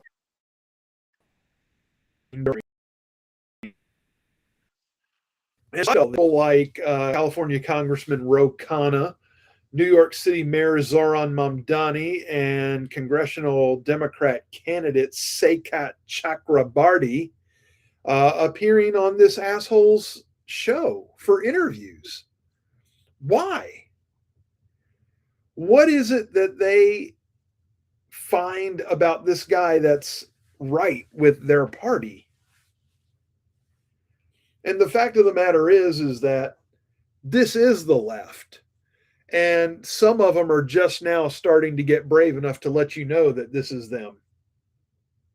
And they're hoping that you'll just come along. But I got news for you. It's a rough road out there if you're planning to go the route of Hassan Piker. Because quite frankly, if he wants some blood in the street, then come to my house. I'll put some of his in the street and let's see how he likes that. I don't care. I am I'm I'm middle-aged and I'm on the higher end of middle age, but you know what? I'll go. I will go. He's a piece of shit. He's the personification of a political STD, resistant to medications. And quite frankly, he needs to go. Maybe somebody ought to put a bullet in his ass.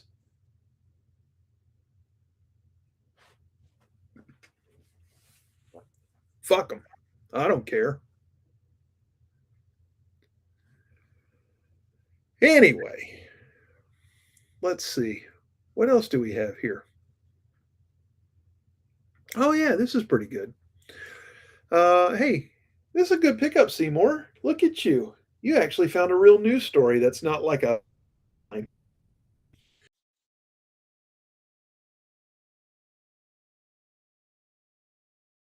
There he is. He's back now. So Seymour found a news story and it was awesome, and then we lost you. Seymour, yeah, he found a real news story that's not a major headline. The Supreme Court delivered a unanimous rebuke to New Jersey Democrat Attorney General Matthew Platkin for his demand that a pro-life pregnancy center hand over its donor information. Platkin had issued a subpoena to First Choice Women's Resource Centers seeking to prove that the pregnancy center was misleading donors. The Supreme Court cited NAACP v. Alabama from 1958, which secured the precedent that donors have a first right amendment to contribute to causes anonymously. Since the 1950s, this court has confronted one official demand after another, like the Attorney General's, said Justice Neil Gorsuch. And over again, we have held those demands burden the exercise of First Amendment rights. Disputing none of those precedents, but seeking ways around them, the Attorney General has offered a variety of arguments. Some are old, some are new, but none succeed. In response to the Supreme Court's overturning of the abortion precedent Roe v. Wade in 73, in Dobbs v. Jackson, Women's Health Org 2022, Platkin established a reproductive rights strike force. Okay.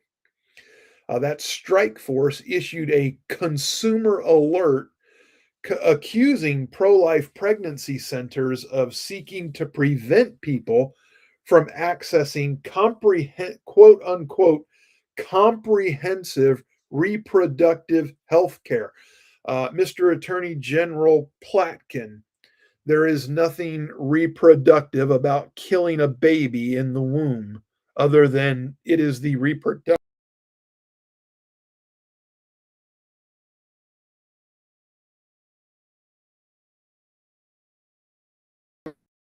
sick. So,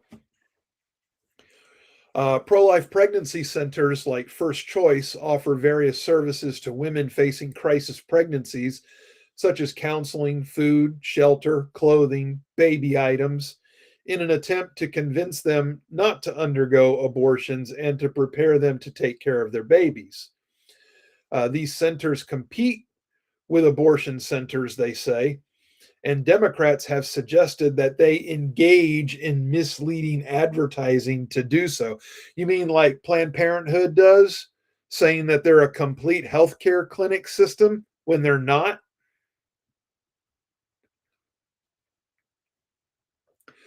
Talk about, selective enforcement of the law. That's a violation of his oath of office. Platkin's office had not received any complaints from the public about First Choice, but staff served a subpoena on the pregnancy center. The subpoena mentioned the state's Consumer Fraud Act and commanded First Choice to produce documents within 30 days, demanding the names, phone numbers, addresses, places of employment, and of all individuals who had contributed to their pregnancy center by specific means. The Attorney General later claimed his office intended to contact donors to determine if they had been misled by First Choice. Gorsuch noted that Platkin's apparent theory involved the idea that First Choice had misled donors into thinking that it provides abortions. First Choice sued, seeking an injunction to block the subpoena, but the district court and panel of the U.S. Court of Appeals for the Third Circuit dismissed their claim. As Gorsuch explained, the case centers on whether the threat of Platkin taking further action against them qualified as an injury in fact, giving them to sue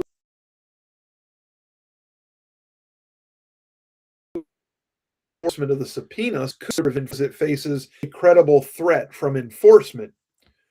Gorsuch agreed with First Choice's claim that the Attorney General's subpoena itself, and specifically its demand for donor information, has caused it to suffer an actual and ongoing injury to its First Amendment rights by deterring donors from associating with it.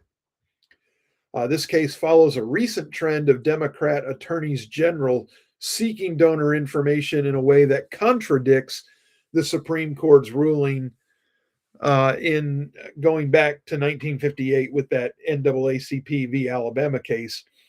And in 2021, the Supreme Court upheld in a new tab the rights of Americans for Prosperity against California Democratic Attorney General Rob Bonta.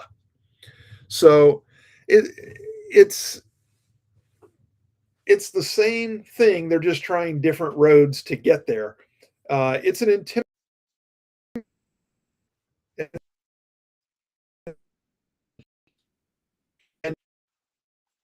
crisis. And if I'm telling you, if I had the money, I would just throw some money at them just for the hell of it, like difference making money.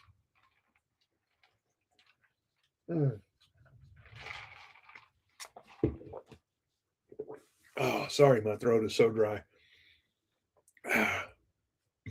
Nice cold drink helps. Anyway, well, damn it, Rick. We got there a little fast. All I got left is the happy That's what ending. she said. Yeah, I know, but she's a bitch. Oh, Hey, speaking of, hey, Rick, you know how yeah. long it takes the average woman to have an orgasm? 7 years ago. No, who cares?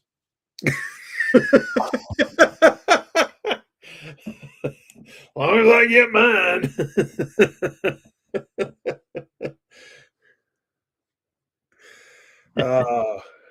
Anyway, Oh. no, I don't care. What you gonna do? Fire me? So Rick, yeah, back to your Alabama maybe about to take their map back to court. I was reading a post from someone who claims to be a constitutional attorney on X, and they said that they now have the legal right to redraw those maps because of the ruling from Louisiana. So who knows? well, there you go. I mean, and that makes sense. I would like to see that done. I don't know if that happens before midterms or not, though. I mean, in between Florida and this and what we did in Texas, we're already like +8, I think. So, and we'll have to wait and see what happens. Florida's I maps think- got passed through the Senate today, so they're just waiting on the governor's signature. So, Yeah, I think Virginia's going to end up at the Supreme Court. yeah, but thanks to the Virginia's Supreme Court, it looks like they probably are going to have to sit on it until they figure out what the final decision is. So there's that. So I mean, after today, they should.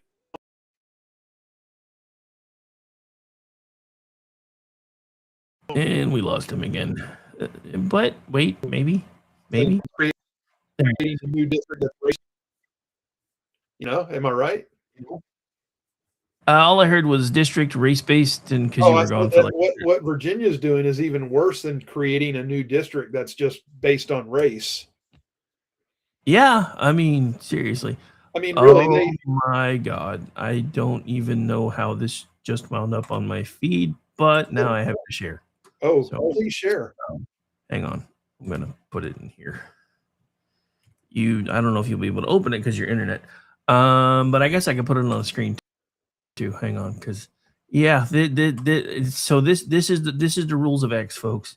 If I see it and it makes me go, oh my God, that means you pretty much have to see Yeah, it. see the weather map. Sorry if it hurts your feelings. I'm working on it right now. So I don't know what we're looking at here. This is all new to me. You know, we'll get it. I can hear the pitter patter of rain on my roof. You little bitch! Ouch! Ouch! Just relax, you little bitch! Oh my.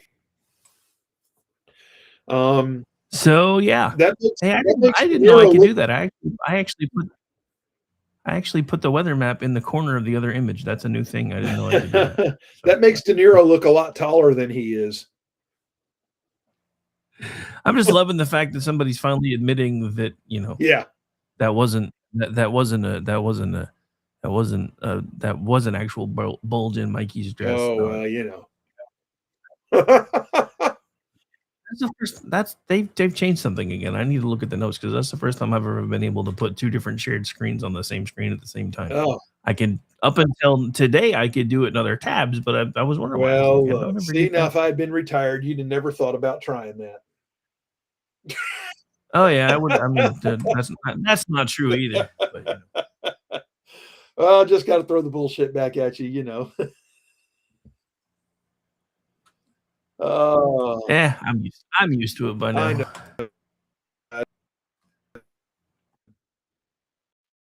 Anyway, when you come back from your weather-related silence in the next 10 seconds or so, I think we burned up enough time for you to get to your happy Oh ending. man, really? Again? You're back Okay. Okay, so happy ending time.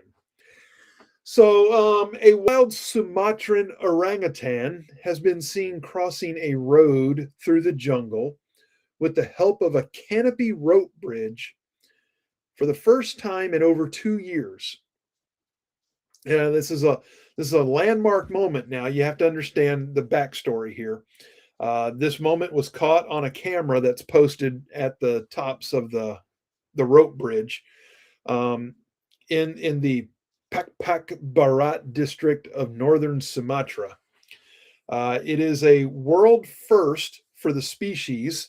Not that they've never used a rope bridge, but because of the incredible social skills and intelligence, it's predicted to become more normal behavior in the future. Now, while other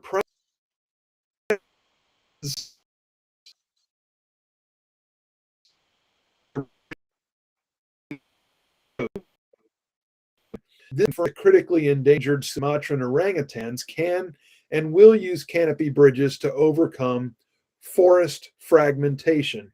So what happened is a couple years back, they built this road through the forest. Progress, right? Whatever. But it split, the road split the, we'll just, for lack of a better term, we'll say herd of orangutans in half. And they weren't crossing the road to get back and forth to one another. So they built this rope bridge. Now, first of all, why the hell they built it so high, I don't know. It's like 120 something meters up in the air. Ridiculous. Does not have to be that high. Sir. We use freedom fractions around here. What's this meters? Well, I mean, they're in Sumatra, so they don't do free.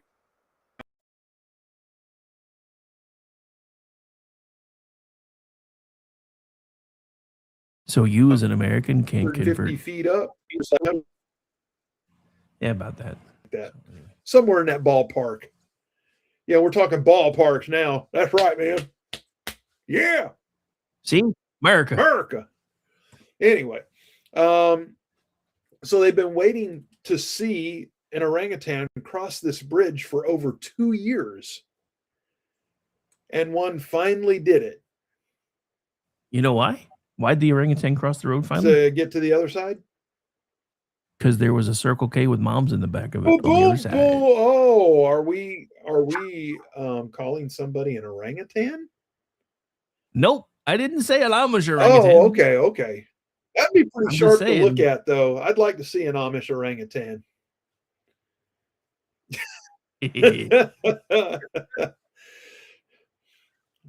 Anyway, so yeah, over 2 years in the making. They're finally going to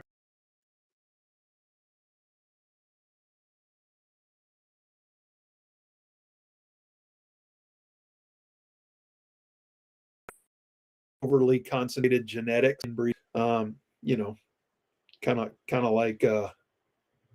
Well, never mind. I'm not going to go there. It's been a good night. I'm going to keep it that way. But yeah. And the road bisects West Toba and would isolate two halves of the population, leading to even more of this problem.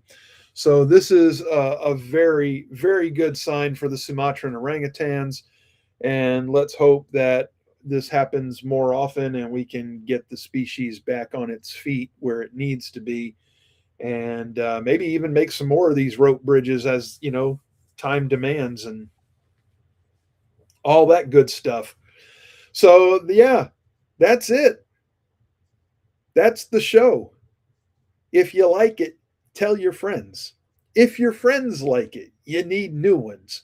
But they and you are welcome here with me on Wednesday nights on KLRN Radio, America's podcast network, and the only home of the Conservative Curmudgeon Radio Show. I'm your humble host, The Grouch. Peace.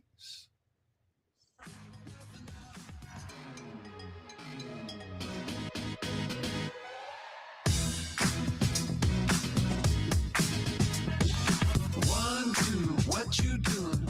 I've been jumping through some hoops. Wanna get my body loose. I hate this place. Nothing works here. The medications don't work. I've been here for 7 years.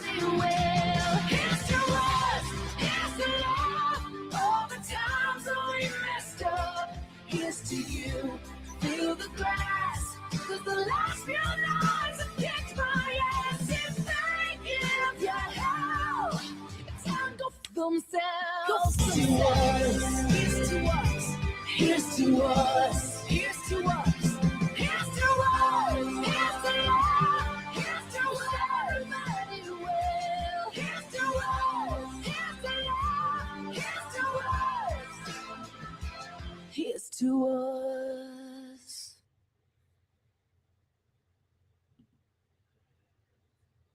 And Hangout 4 Behind Enemy Lines coming up next. Just waiting for them to go live.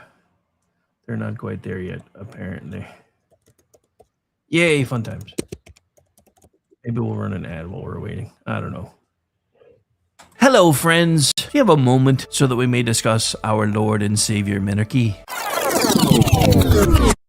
No, seriously, I'm just kidding. Hi, my name's Rick Robinson. I am the general manager of KLRNRadio.com. We are probably the largest independent podcast network that you've never heard of. We have a little bit of everything, and by that, what I mean to tell you is we have news, pop culture, special events, conspiratainment, true crime, mental health shows, drama productions, and pretty much everything in between.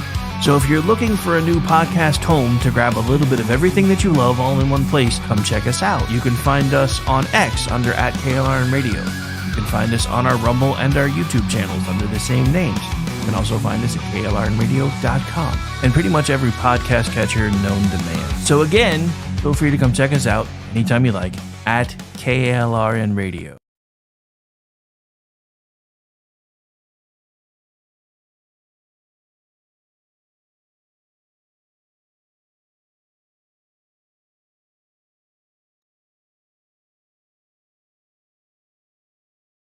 Okay, so we did just get notice that they're going to be starting a little bit late, so now I have to go find them again because I parked them somewhere. All right, there we go.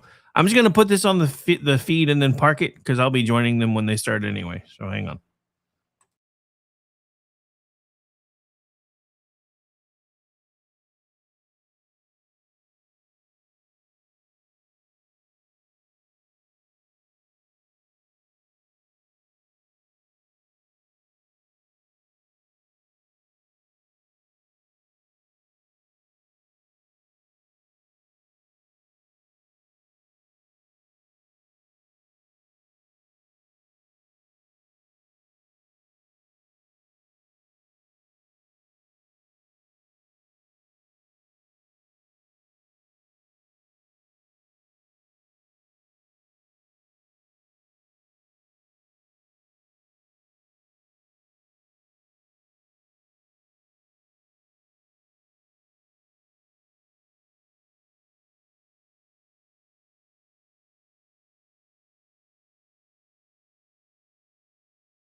And even some stuff going on in Congress that I thought was hilarious that we're going to be reacting to.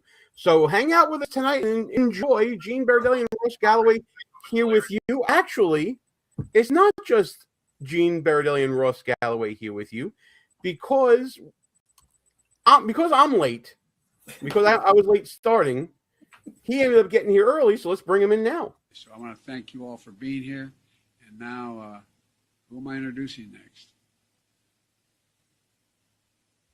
Who's next? Rick Robinson. I think I got to unmute. You know, you're already unmuted, pal. Thanks for tuning in. Oh, the hatless Rick Robinson tonight. That's awesome. How you doing, man? Yeah, I decided to go without a hat. I figured if you can do it with your hairline, so can I. Hell yeah.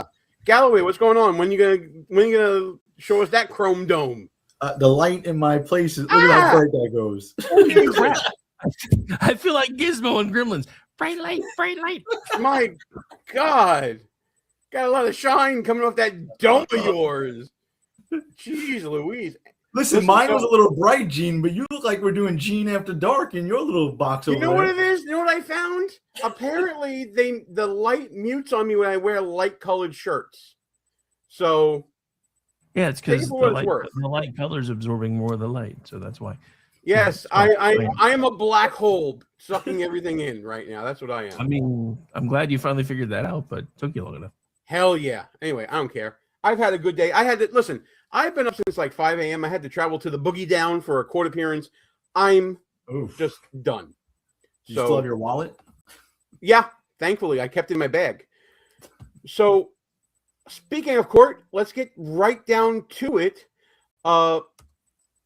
Ladies and gentlemen, everybody else in between, it's a brand new freaking ball game when it comes to the battle for the midterm elections, because in a major decision in the case of Louisiana versus Calais, the majority of the Supreme Court, the supermajority of the Supreme Court in a 6-3 decision, basically gutted Section 2 of the Voting Rights Act in striking down Louisiana's redistricting map that was challenged as racially discriminatory. So earlier today, as we're recording this on Wednesday, the Supreme Court held in Louisiana versus Calais that a Louisiana congressional map that a group of voters described as non-African American had challenged. The court ruled that it was the product of an unconstitutional racial gerrymandering. Now, I read SCOTUS blog for fun. I don't expect you guys to read SCOTUS blog for fun. Let's get to John Solomon's account and summary, which I find is a pretty good one, about what happened at SCOTUS. United States Supreme Court that will have a major impact on the upcoming midterms, to the benefit, most likely, of conservatives and Republicans. Earlier today, the court released an opinion striking down a set of Louisiana congressional district maps that added a second majority black district.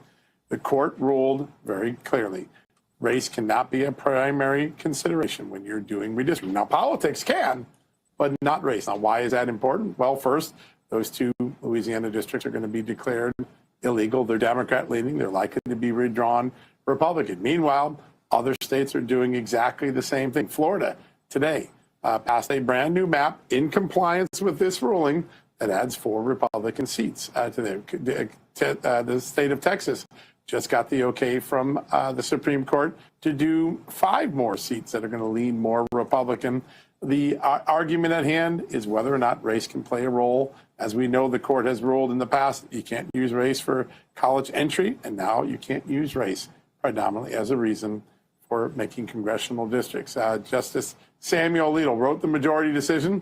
He wrote, because the Voting Rights Act did not require Louisiana to create an additional majority-minority district, no compelling interest justified the state's use of race in creating that district, and that map is an unconstitutional racial gerrymander. Now, the 6-3 decision is going to trigger, as I said, a series of redraws, predominantly across the South, predominantly with Republicans picking up districts. The question now is how many of those can be done before the 2026 election, and how many will wait to 2028.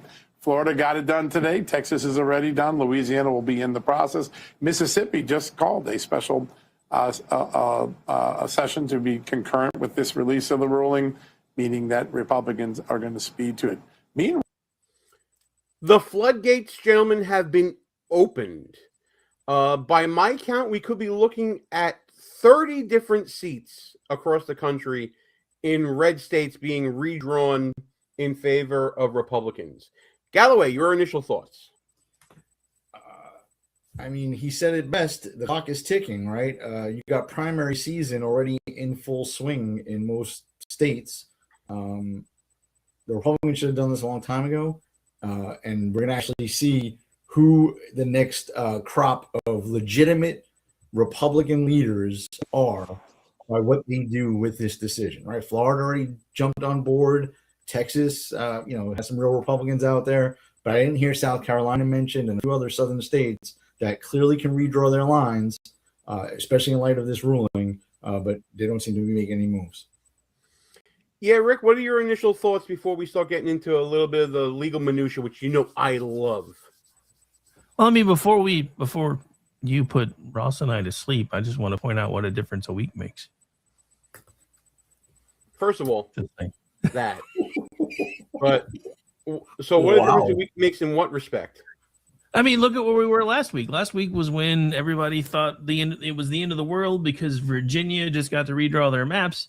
In the space of about a week, their Supreme Court says, yeah, not so much. After a lower court already said, hey, this is pretty much unconstitutional, their state Supreme Court said, yeah, no, y'all can't do any of that until we figure out what's happening here.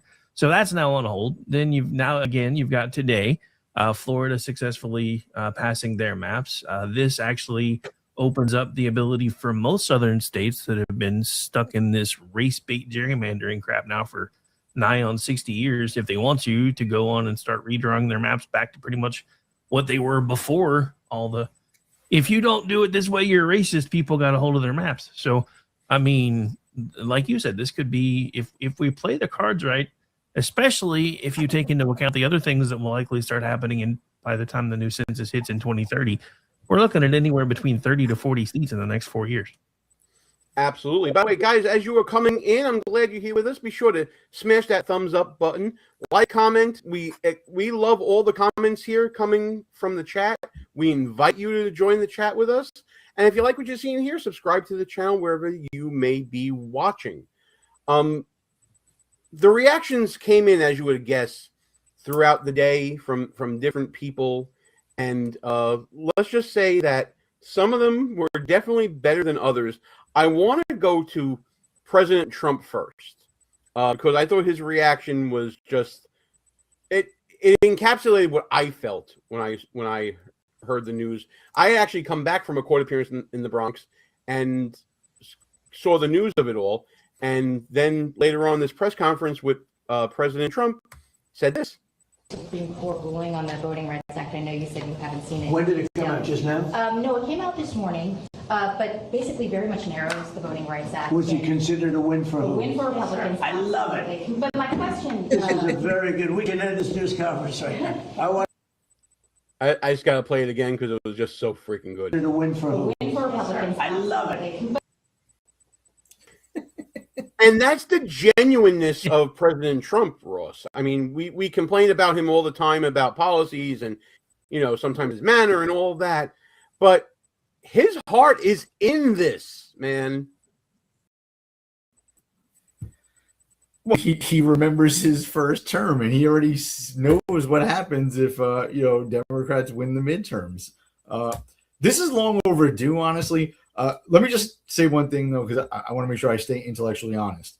The Constitution leaves it up to the state legislatures on how to, apportion their districts. So I do believe, although I don't believe race should be a factor, I'm always hesitant to jump on board when a court intercedes in the legislature's prerogative.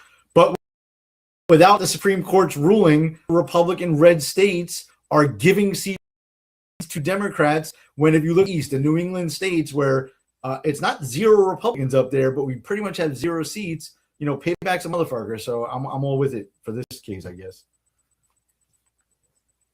Well, so Absolutely. Ross, you did bring up an interesting point. I want to touch on this real quick if I can.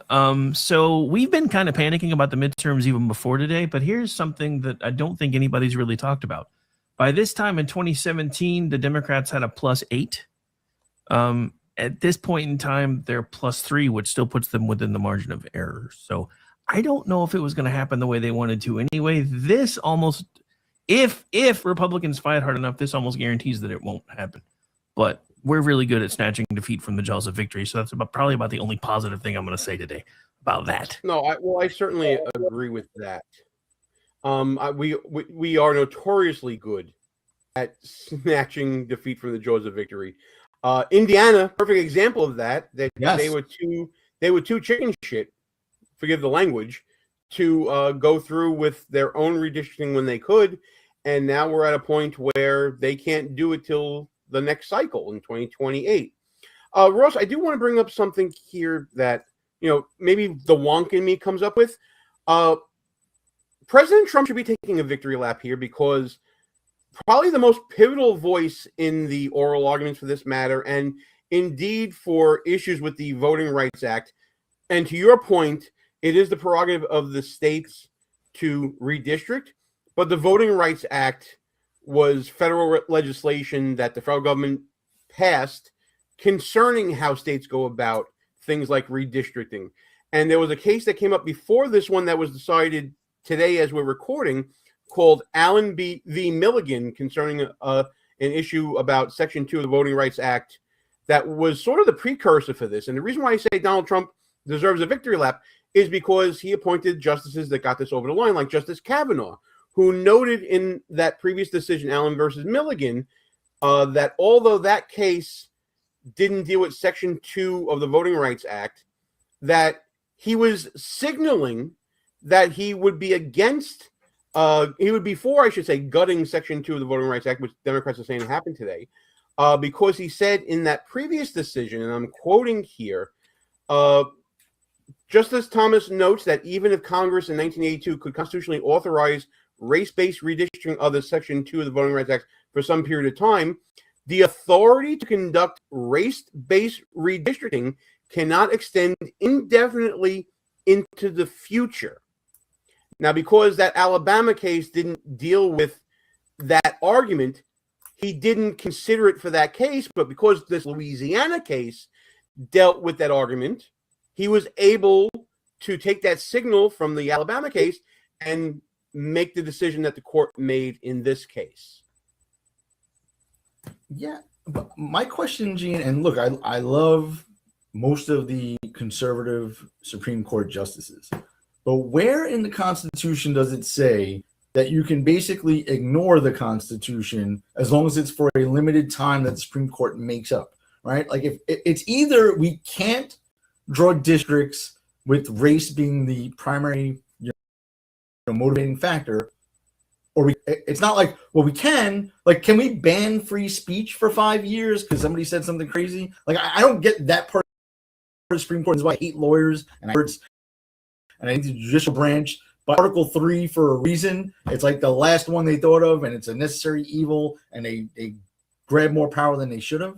But yeah, I don't see how you can have the 14th Amendment and equal protection under the law and ever allow things to be based solely on race. Like, that never made sense, even for a limited amount of time, right? And to tell you the truth, let me just say this real quick. I've joked around about this in the past. This is really black people's fault, right? Because they overwhelmingly, and by overwhelmingly, I mean like black women vote Democrat 95%. I think black men are like 84% now, right? They put themselves in this box where the Democrats take them for granted, and they gerrymander districts, so they get a token black guy in Congress in each state, so they have a few sprinkled in there.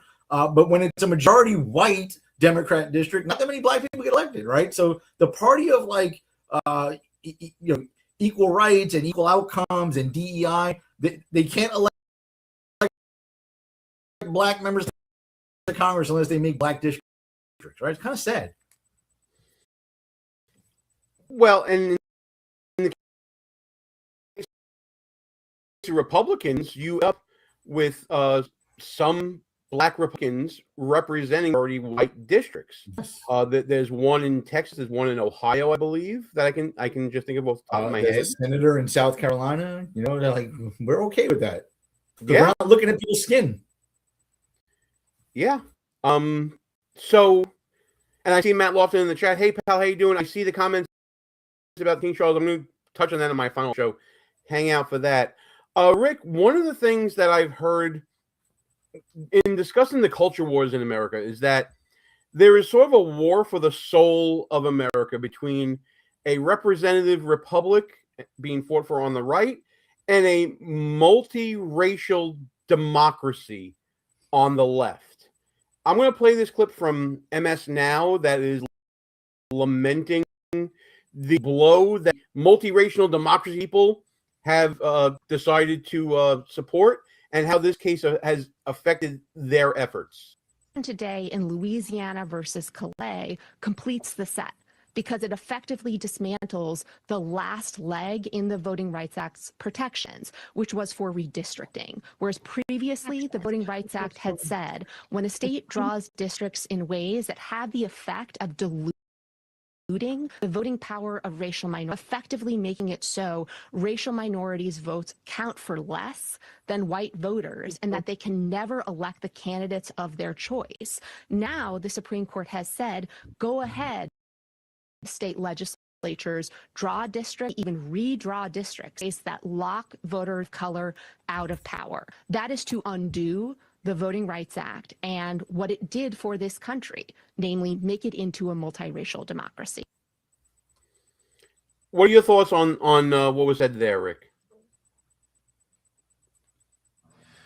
Well, I mean, if you've got a moron to English translator, I would really like to hear that. Okay, But my whole thing with let me be Go your ahead. moron to English translator, because I do speak fluent moron living in the People's Republic of New York.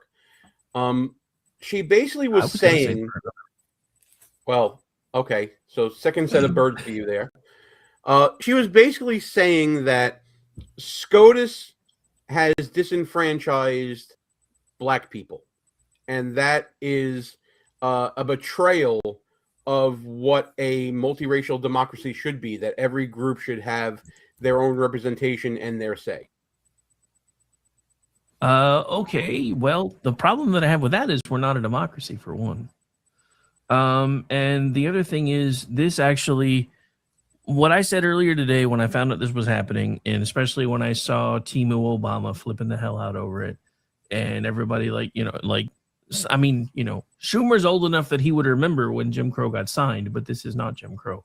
No matter how much he tried to say that today. This is the Supreme Court trying to drag us back into the 21st century, because everybody remember that when Obama got elected, we were like, great, racism is finally dead in America. And then it got worse. This is them trying to drag us back into the 21st century. And I agree with the assessment that, race doesn't need to be a factor in anything. That's the whole reason we had the Civil Rights Act in the first place, was because race was being used as a negative. Now we've taken everything to the other extreme where race is the only part of anything that matters, and that's causing everything to fall apart even worse. So now everybody's trying to drag us back to the center and be like, hey, it's great that you are proud of where you came from and proud of what color your skin is, but let's not make that the end all and be all of what it takes to be something in this country. One of the scariest things for me today about everything that I saw was an ACLU attorney who happens to be a female of color, saying that they need these districts because white Democrats don't vote for black Democrats. If that's not the Democratic Party itself telling you how racist they think they are, but they get mad at us when we say it. I'm just confused by all of that. I gotta find that clip for later for sure. Ross, you were chomping at the bit to respond to that clip. No, I love it. That is perfect. I just want to build on what I was saying earlier. By condensing black voters into black districts, you will likely get a black congressman. Okay. 1 out of 435 members of the House of Representatives, right? They dilute themselves because that one person that looks like them has really no voice, right? They're in a party and whatever. Where if you actually draw the districts, that makes sense, right? And you try not to gerrymander. You try to draw them in areas of your state that have stuff in common with each other. And those black voters got divided up into those districts based on where they actually live, amongst the people they actually live around, then their voice is actually stronger, right? Because a Republican in an area where he gets 90% of the vote does not give a damn what black people think. Right. And the black guy running in the district with 90% black voters doesn't give a damn what Republicans think. But when you dilute those down a little bit to 60-40 districts, yeah, one party still has a nice edge.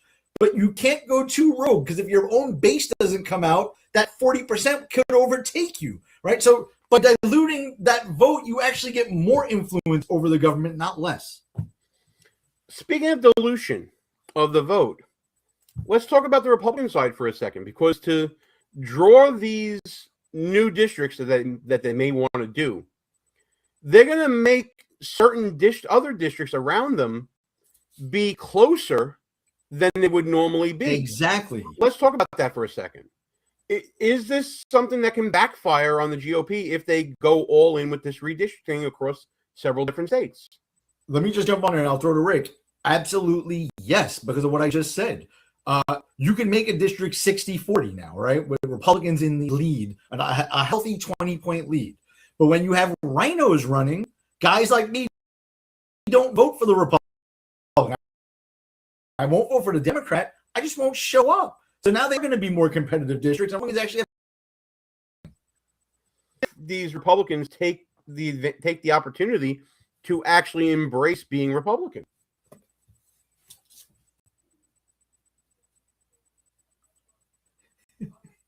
Yeah, but there's the key. They have to embrace being Republican. Right, Because that's the key. They have to embrace being Republican. Because and here's the thing. This is the other thing. With the potential of all these maps being redrawn, I think this will start emboldening some Republicans to act like Republicans because they won't really feel like they need to go along to get along anymore because of all the intermingling that's happened in these weird districts. I mean, if you look at the Louisiana map before the SCOTUS spoke up, it was one of the weirdest set of drawn maps I've ever seen. It was like this weird river of blue down a red state. And it was like, and somebody pointed out that, you can't get mad at SCOTUS for basically carving up your plantation. Because that's exactly what it is. I'm going to push back on one thing that you said, Rick. And that is you're not sure that Republicans would turn Republican to do their job here. The other side of that coin is if you make a safe R district less, that person wants to go back to Washington. They want to maintain their power and their influence. They may end up fighting for that district, and having would be part of that fight. So it's a bit of a dangerous game they're playing, Galloway. But I put up the comment of Matt Lofton just a minute ago saying that he would rather vote for than a Democrat anytime. And then you ended up responding, not if the rhino is actually a Democrat. Expound on that a little. I'll start with the People's Republic of New York. There's a guy named Lawler. There's a woman named Malliotakis. They are straight up Democrats, okay? They might vote for the Republican who's running for Speaker of the House, but who cares, right? Because when you have a razor-thin majority and an important vote comes up, those two always seem to vote with Democrats on the real important issues. So at the end of the day, I'd rather be in the minority or have the minority of the House and Senate if we're not going to pass stuff, right? So I get the logic of rhinos, right? I will take a rhino over Ilhan Omar, okay? Like she's right? A rhino would be better than her. But a rhino versus someone who is just a run-of-the-mill Democrat, even though they're all left-wing psychopaths, I'd rather have the Democrats be in control than claim we're in control and not be able to pass our agenda. Gang, if you like what you're hearing right now, let us know by joining us in the chat. Hit that thumbs up button so you let us know whether you're agreeing, disagreeing, whatever you want to do. We're happy to listen to it. Rick brought up Hakeem Jeffries and his reaction to this decision in Louisiana versus Calais. Let's go to part of that right now. By this illegitimate Supreme Court majority strikes a blow against the Voting Rights Act and is designed to undermine the ability of communities of color all across this country to elect their candidate of choice. But we're not here to step back, we're here to fight back. Yes. Now, when this decision came out earlier today, it's an unacceptable decision, but not an unexpected decision. Because this isn't even really the Roberts Court. It's the Trump Court. Yes. And what we would expect from the Trump Court is an effort to continue their scheme to suppress the vote and rig the midterm elections and beyond. Because these extremists have failed America in every possible way. They failed on the economy, they failed on health care, they're failing as it relates to this reckless and costly war of choice. The extremists have completely and totally failed America. Blah, blah, blah. Everything I hate is illegitimate. Everything I love is completely legal. Rick, nothing new under the sun there, right? Well, I have to say, I'm going to have to give you an honest take on something because I watched this today, so I was doing something else, but I was listening. And the funny thing is, since this is the first time that I actually just listened to it, I kept waiting for people to start yelling hallelujah and amen because it felt like we were in a black church. It didn't happen, but I kept waiting for it because you heard the folks behind him go, yeah, that's right. And you kept waiting for the amen and the hallelujah, and it never happened. But I mean, all of this is crazy to me. And the thing about it is, if you listen to him, he's still saying the same kind of crap that this assassin has been listening to for years. That the court is illegitimate, that this shouldn't have happened, that we're in, and the war's a terrible idea, that SCOTUS is terrible. All he's creating the next one, and he knows it, and he doesn't care. Ross, take it from there. Gene, I think Rick is going to agree with what I'm about to say, but I want your take on it. Okay. If you really listen to what he just said, he is speaking on behalf of the Democratic Party, right? He called it the Trump court and illegitimate. There is zero doubt in my mind that if they ever get power again, if they ever take the White House and the Senate, they will eliminate the filibuster and pack the court, among other crazy things that they want to do. Zero doubt that they're going to do that. And that's why I keep harping on it, that we need to do it first. Well, I mean, the court is, I don't know if you can pack the court. Filibuster, I think you won me over on. We can certainly continue talking about that for sure. But as far as I'm concerned, yeah, I think that triggers need to be pulled on the filibuster.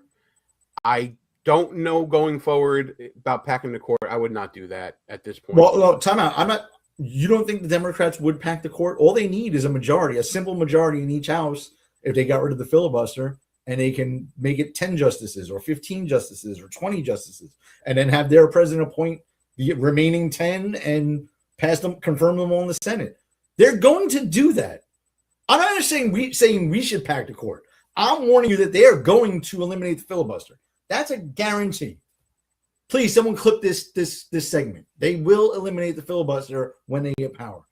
Well, when you're clipping that, clip this part too. I just want to point out that it's April 29th, 2026, and hell just froze over because Gene now agrees with me and Ross about the filibuster. Woo! I said you won me over. I mean, I have an open mind, unlike some people in this chat, but I can be won over. Final thoughts now on this whole SCOTUS decision and what it means. Is it a red wave incoming, or is this another red mirage? Rick, I'll start with you, and then Ross, you can take it from there.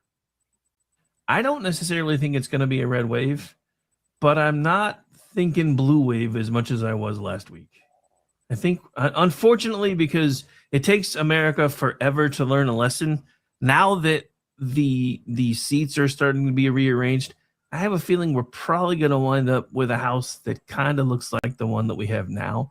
Because for some reason, America is most happy when our government is dysfunctional and barely able to do anything. The problem with that is it seems like the only time they ever really give anybody a chance to do anything is when they buy all the Democrats crap about, well, you tried the Republicans and they suck. Let us do it. And then the next thing you know, everybody's complaining about $8 a gallon gas and a million other things. But, who knows? Kermit so, voice yeah. is awesome. Yeah. I love the Kermit voice. Kermit the Frog here. Kermit, if he was from the Deep South. I can't do the voice, but you can do it really well. Ross, final thoughts before we move on to another topic here. Yeah, I don't see a red wave coming at all, and I hate the term even because we thought a few times this was going to happen, and we kind of look stupid. Until you pass the Save America Act and require voter ID and get illegal immigrants off the voter rolls, don't count on a red wave anytime soon. All right, folks, let us know what you think in the chat. If you're watching us on replay, let us know what you think in the comments. And if you like what you're seeing and hearing, hit the thumbs up. We got some other stuff to talk about here as my computer starts glitching out on me. Ross, you didn't get a chance. Assassination Part 3 happened. Rick and I ended up going live that evening, giving our initial thoughts and our initial hot takes on that. And I made sure I conveyed to the audience the message you gave to me in a text message basically saying that you're ready for war. How are you feeling a couple of days removed now, almost a week removed? It really is astonishing, Gene, that this president now has 3 legitimate attempts on his life, right? I know there's morons on the left saying it looks like it was staged. Like, that's just ridiculous. But how quickly we have moved on, right? It actually speaks to, like, for the most part, how Republicans conduct themselves in everyday life, but specifically Donald Trump, right? The guy was, like, willing to go back out that same night and finish the show. Balls of steel, the guy, right? He's teaching Republicans how to fight. But it really is astonishing. Like, if you think about, like, if Kamala even had a close call during her campaign, that's all that we'd be talking about. That'd be put up. It'll be a holiday name, right? Like, this guy had 3. He literally took a bullet in the head, right? And the left, Jimmy Kimmel's making widow jokes about his wife. Yeah, isn't it amazing how the tolerant and sensitive left had been reacting to this? But this leads us back to the same argument that we've been having, pal. And Rick, I'll get your take on this next. Political rhetoric, violent political rhetoric. When the day of what happened, you have the minority leader of Congress saying this. I want to know, how there isn't a correlation between what people are saying on the hateful left versus the actions coming from the hateful left. An era of maximum warfare, everywhere, all the time. Maximum warfare, Rick. What is a person who is already angry because of all the rage baiting from Democrats? When you hear maximum warfare, somebody is going to snap and are going to bring guns. Well, that's the thing. We've seen this over and over and over again. They call people Nazis. They say that they're extremists. They say that, they've been running on him being literally Hitler for 10 years now. And then they act surprised when somebody picks up a gun and tries to do exactly what everybody says. If I had a time machine, this is what I would go do to Hitler. So the fact that they still, granted, he said this after, but he said some of the same inflammatory before, but he said some of the same inflammatory stuff today. They're still doing it, and they're not going to stop. And I honestly don't know how to make them at this point, because it's the only way they can get the few people that are still voting for them. Because one of the things that nobody's really talking about is all the people that are fleeing the Democratic Party in droves. So on top of the seats that are shifting, you've got people that are fleeing blue states. You've got people fleeing the party in droves. Now you've got the seat shifting, but it's because anybody with even an ounce of common sense is looking at the crazy stuff these people are saying that have become mainstream for the Democrats, and like, you people are insane. How many, just thinking all the way back to Fetterman in the beginning of his campaign, of the 3 of us sitting here, how many times did you think we would be holding him up as an example of a sane Democrat? And he did it again. He's the one that just said, hey, this is why we need the ballroom. Y'all need to quit your TDS. And I'm like, I was calling this guy Uncle Festerman for the 3 months that he was running in the primary. And now I'm quoting him all the time as a sane Democrat. That was great. Ain't it the truth, though? I did pick up on one thing that you said, Rick. I want to expound on it a little bit as well. There was one post on X that I saw that said that this alleged shooter, he's not just some nut job that's lurking on of the far left or whatever. He's not someone that was lost and forgotten by the system. This is a college-educated, credentialed, employed person, works in a school district, teacher of the month, according to all the reports that we see. And this isn't a bug of the system, Ross. It's a feature now. Yeah. Well, first of all, G, you already know my stance on this, right? Like, I do believe down the rhetoric. I don't think language is violence, okay? I'm very consistent on this. Here's where I have the problem. The left are the ones that are always saying that this type of language causes violence, right? And now the right started saying it too. But the problem is, it's the left, when they speak like this, causes violence. And when the right speaks like this, it causes violence. But all the violence is directed towards Republicans, right? It can't be that both when the left says it and the right says it, only Republicans are getting shot, right? It's not the language, guys. It's not the language. It's the people. The Democratic Party is filled with mentally insane people. So that means that Ross Galloway now agrees with Nancy Pelosi. People don't have any intention of saying something that's going to lead to something dangerous, but we cannot take responsibility for the minds that are out there and how they hear it. Cannot take responsibility for the minds out there and how they hear things. So you agree with that? Now, Gene, I would agree with that if that was always her position, but we know that wasn't. When her husband had that weird incident where some guy that was half naked was in his house and hit him in the head with a hammer, she did not say that. Okay, so that's not been my position has been consistent for as long as you've known me. I think we should turn up the rhetoric, not turn it down. Rick, is the rhetoric contributing to the violence or not? I mean, so here's the thing. Ross is not wrong on one point, because Trump uses a lot of rhetorical language. Some of the other Republican leadership has started to do the same thing. But you don't see Republicans and people that align themselves with the Republicans going out and taking the law into their own hands and picking up guns and starting to try to shoot at people. And the reason we know we don't see that is because there have been a couple of times when things have happened, like in the local legislatures. I think it was it Minneapolis or Minnesota?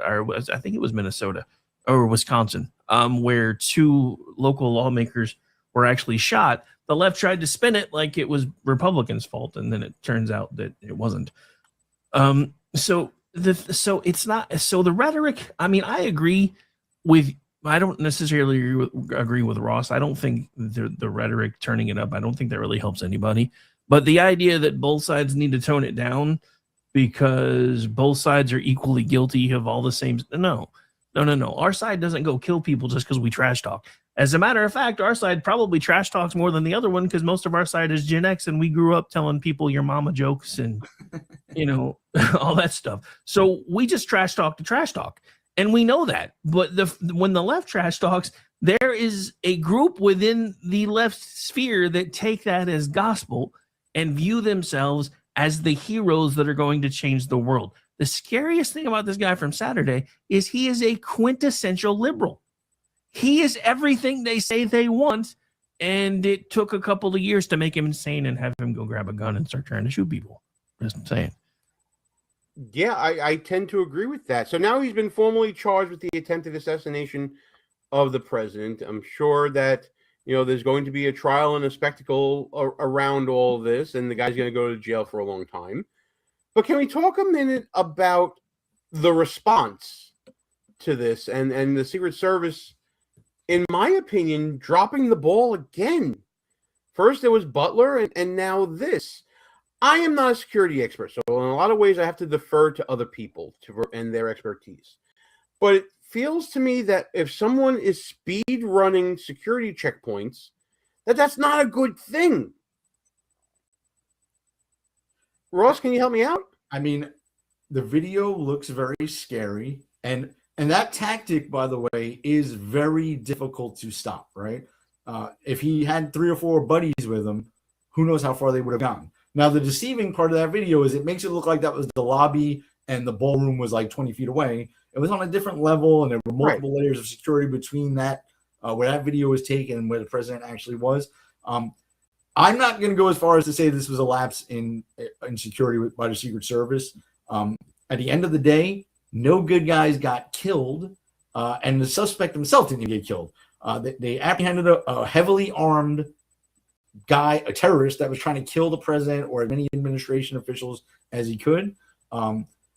Could they have done better? Sure, they're going to do an after-action review and try to tighten things up. But like I think Rick mentioned earlier, that's why we need the big, beautiful ballroom, do things on the White House campus. But at the end of the day, not only did the Secret Service do a pretty bang-up job, they did a good job.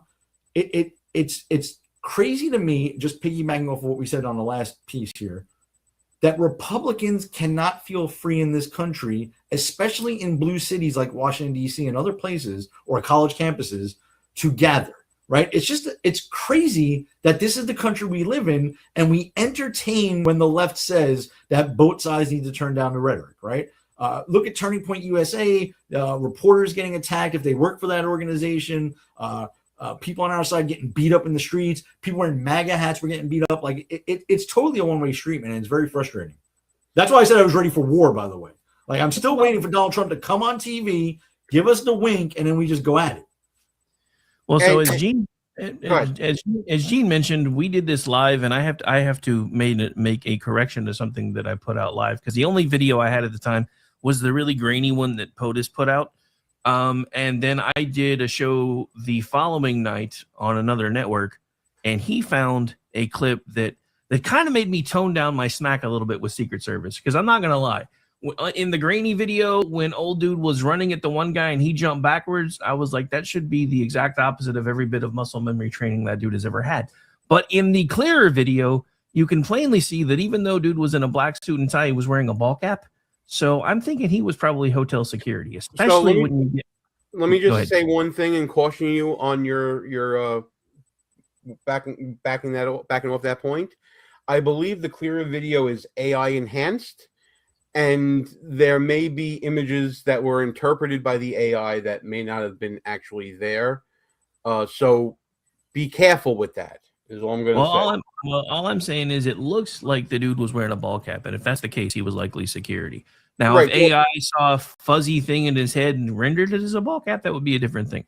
Yeah. But either way, another reason I'm not being as hard on them as I was initially that night is because the problem with that, a lot of the lapses and everything that everybody was talking about, like even heard some reporters going, all I had to do was show them the email on my phone and they waved me through. That wouldn't have mattered because dude was a guest, so he had a key. And if you listen to John Roberts, he was a guest. So he pulled into a parking garage, grabbed his luggage, grabbed a hotel, went straight up to his floor without even having to check with anybody because he had a virtual key on his phone. So dude, he was already within the first layer of security. The second layer of security did its job, even if the guy went backwards. And I'm still saying this, as somebody that used to train people in these kind of actions when we did executive protection and everything else, that guy would have been in my office getting his ass chewed the next day. Especially with that tape when I'm like, why did you jump backwards? You can plainly see that you were between him and there was a wall. All you had to do was throw your shoulder and he'd hit the wall. That's it. Again, I can't speak to that aspect of it, and I am willing to defer to you on that. Obviously, as the story continues to develop, we'll be talking about this more and more as needed. So we're going to head into our next and final topic that I have anyway, and then I have a little bit of fun for final thoughts with Galloway. Did you guys happen to see, and this went sort of below the radar in the news cycle, a very funny exchange between EPA Administrator Lee Zeldin, who happens to be from the area I currently live in now. His family is actually a neighbor, and that kooky, crazy Democrat from Connecticut, Rose DeLauro, the one with the purple hair and whatever, looks like a witch come to life. That's a man. It's a man, baby. Over the EPA budget. This exchange, to me, is the perfect dichotomy between what a Republican believes and what a Democrat believes. And Rick, have you seen this? I have seen bits and pieces of it, so yeah, I am familiar of what you're. Ross, have you seen it? I saw the whole thing and I loved every minute of it. All right, so we're just going to play a few minutes of it here so we can get... That could have been your governor, by the way. When you're watching this, if you're from New York, this could have been your governor. It could have been my governor, and unfortunately, People's Republic of New York and whatnot. The budget proposal reads like a climate change denier's manifesto. When climate change is flooding our streets, poisoning our air, driving up health care and disaster costs, how can the EPA justify abandoning that duty to protect Americans, to appease polluters under the false flag of economic growth. So she's asking about climate change protections from the EPA, which, by the way, for those of you who don't know, the EPA is charged with administering things like the Clean Air Act, Clean Water Act, and everything. And Supreme Court basically says you follow the letter of the statute. That's what Lee Zeldin is going to be talking about here. And by sticking to the letter of the law instead of feelings like Rose DeLauro is doing here, he completely destroys her to the point where she gets so exasperated it's beautiful. In the law, Section 202 of the Clean Air Act, where does it say anything about fighting global climate change? Loper Bright, Supreme Court case. You familiar with it? No, I maybe not, but let me ask. But that's really important. As a member of Congress, Loper Bright says that we as an agency don't have the authority to get creative. If Section 202 of the Clean Air Act... No, but you don't have, excuse me, you do not have the right to say climate change does not exist, that it's a hoax, and that's where this administration is coming from. I understand you're upset that you don't know what Loper Bright is. Do you know what the major policies doctrine is? I'm upset because... You know what the major policies doctrine is? No, let me just... You're a member of Congress. You should know. Well, you have moved from someone who defended the environment to all of a sudden... I'm very defensive about not knowing the two biggest landmark Supreme Court cases of the last year with regards to your question. You are very defensive about changing your policy and your positions with regard to the environment. Okay. Now, you just tell Do you want me to tell you what the Supreme I Court cases are of the last few years? This is what I want you Michigan to tell versus me. EPA. Whoa. West Virginia versus EPA. You know, you're here because you need money from us. So halt for the second. And the reason why she doesn't know about Loper Bright and Wisconsin versus EPA, Michigan versus EPA, is because these are pretty heavy reads. I believe that Loper Bright is 112 pages. The other cases, Michigan versus EPA, I believe, is 89 pages. Same thing with Wisconsin versus EPA. It's close to 100 pages. Ain't nobody got time on that side of the aisle to actually read the law. They're only legislators, Galloway. A couple of things real quick. First of all, climate change is a hoax. I wish he would have just said that. Trump is the only one that actually says things like that. And Republicans, by not absurd things, like climate change hasn't been an issue for the last few years. Why? Because it's a hoax, right? Everybody knows that. The second thing, does that creature speaking, that Congresswoman, the Honorable DeLauro, whatever the hell her name is, does that creature look like an expert in science or the law? Right? Like, these people are clowns. They are fucking clowns. She got a script. She read it. She knows nothing about how the climate works or how the environment works. No idea. Right? And she's lecturing a guy who's running an agency who actually does look at the law that Congress supposedly wrote and reads Supreme Court cases that gives interpretations of those laws, and she's baffled. Right? It's so frustrating, man. And yeah, he's coming there for money. He goes, I don't know if you have the rest of this clip. He goes on to call her out because he's like, well, what are you going to do? Defund the EPA? Like, that's their baby. Oh, yeah, the threats come out with money and all that. Rick, I haven't read Loper Bright. I haven't read Michigan versus EPA, Wisconsin versus EPA. I haven't read the Clean Air Act. But then again, I'm not a member of Congress with oversight powers over the EPA. You would think that person would pick up a book or something. Well, two points. First is, lady looks like a dude. Yes, I know that's not how the song goes, but still. Also, the other thing that I wanted to point out is you and I don't need to read those kind of things because all we have to do is look back at Al Gore, who told us that we would have no polar ice caps by 2015, and we still do. So, yes, climate change is a hoax. The reason they started using the name climate change was because every other thing they have ever called it has not come to pass. So by calling it climate change, oh, it's colder this May 3rd than it was last May 3rd. That's obviously climate change. Oh, it's warmer this June 5th than it was last June 5th. That's obviously climate change. The thing about it is, what they use climate change for is a lie, but climate change is not a lie. The man-made climate change is a lie because the climate does in fact change. But now they just, anytime anything happens that they're like, they want to blame on, whatever, it's all about climate change. But the thing that the left has never understood about climate change, our atmosphere is a closed system. The NIMBY policies make us feel good, but India and China are still polluting the hell out of our atmosphere. And it's going to get here eventually. So it doesn't really do any good. It's stupid. But it's also a fundraising tool. So they use it for that. Oh, it certainly has its purpose. I want to continue on with this video. In the meantime, I'm also looking for another video that actually Marcos helped me make involving Rose DeLauro. That is the cringiest thing you've ever seen. Let's get back to Lee Zeldin laying down the law, literally. And wait for the questions and answer the questions. Well, I answered your question, No, you and didn't. you didn't like my answer. Super bright is because you don't know what the major policies doctrine is. Chairman. Because you're asking me about Section 202 of the Clean Air Act, and you don't read it. You don't know what it says. Listen, and what you want to do is to deny. You want No, to. I actually read the law. I do my homework. Really? You're just somebody who likes to have the microphone on. You know what I have to do? I read the law. I read the Supreme Court cases. What you should do for your constituents is actually read statute. Budget is at real risk. Read Let your me tell Supreme you, Court. This is the Appropriations Committee. Oh, you come here. you care and about you science? tell us- Now you're threatening to defund it? Oh my God! No, you don't fund Because science. you don't know what Loper Bright is. climate Because you don't know what the deniers. major policies You are doctrine is. climate Your message to our folks at the EPA is that you want to BS. You think I made up these cases? Yeah, I think you have made up. I made up Loper Bright. I made up West Virginia versus EPA. I made up Michigan versus EPA. Woe is right. What are you doing? Why Wait, are you helping whoa. polluters? We're not going to get any very far by talking on top of each other so that no one can hear. Yeah, we're not going to get very far dealing with a Looney Tune, as Matt Lofton called her. Oh, man.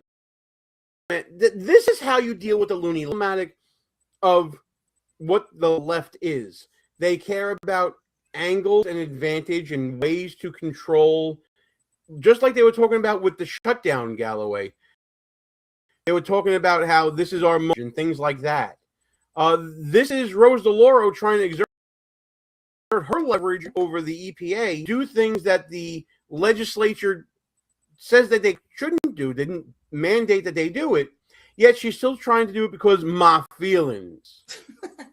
But these are the people that we need to uplift in the Democrat Party, right? Lee Zeldin is great, by the way. I'm so disappointed that New York didn't do the right thing. That guy definitely has a future. I'm so happy with how he's doing. But yeah, like Rose DeLauro, that's like you want to clip that up and put that out there. You notice AOC fell off the map lately, right? Because she was their last real dummy. They try to keep their dummies under wraps. World War XI. This one talking about climate change with purple hair. More of this, please. More. Yeah, well, you brought it up, so I'm going to bring up the clip talking about more loony lefties. Rick, you saw this goes back to what Ross Galloway was talking about last week about Ilhan Omar, right? He was talking about how she's captured and controlled. This is a beautiful side-by-side that I think shows just how stupid Ilhan Omar is. Let's pull this up right now. People are just idiots. I'm at the point where it's become really hard to have an intellectual debate with any of these people. The dumbing of the United States has arrived because how else do we get a Trump presidency again? The last time the Alien Enemies Act was invoked, it was used to detain and deport German, Japanese, Italian immigrants during World War XI. Yeah, Dwight Zombie loves the World War XI clip as well, pal. Take a victory lap, man. You called it. You said she's captured. She's reading off a script and doesn't know what the hell she's saying about one of the biggest conflicts in human history. I mean, she literally came from some shithole country in Africa, right? She immigrated here, and I'll do a brief recap what I said last week. She supposedly decided to run for Congress, figured out how to run for Congress, created a campaign staff, raised money, and got elected to Congress. Who believes that? On race? And now she's just handed a script. She has no idea what she's saying. She did not fill out her financial report. She doesn't doing. you could say like slip of the tongue. When people speak a lot, they make mistakes. There is no way possible to say World War XI because it's not something that's in your head that you would have ever said before, right? So it doesn't make any sense unless you're reading a script that someone else wrote for you and you don't even know the history of the country that you're supposedly making laws for in the Congress. Roman numerals is hard, Rick. Yeah, so as my parting shot on the way out, because I do have to jump in a minute. Dwight Zombie, her marrying her brother wasn't the scariest part because things would have had to have happened for that marriage to be considered legal for immigration purposes. Ew, no. Just pointing that out. But I do have to go, folks, because I got Rick and Orty coming up in like 30 seconds. So thanks for having me, guys. Enjoy your final thoughts. It's been a blast. And now that I've made Gene almost throw up, I feel like I've accomplished something. Thanks, Rick. Listen, all seriousness, thanks for getting a haircut for today. We really appreciate it. Have a great night with Orty. We'll talk to you later. That's a great name for a show, by the way. Rick and Orty. Yes. Listen, you want to change your name? We should have came up with something clever like that. That was pretty good. Can't do anything clever with Gene. So I know that,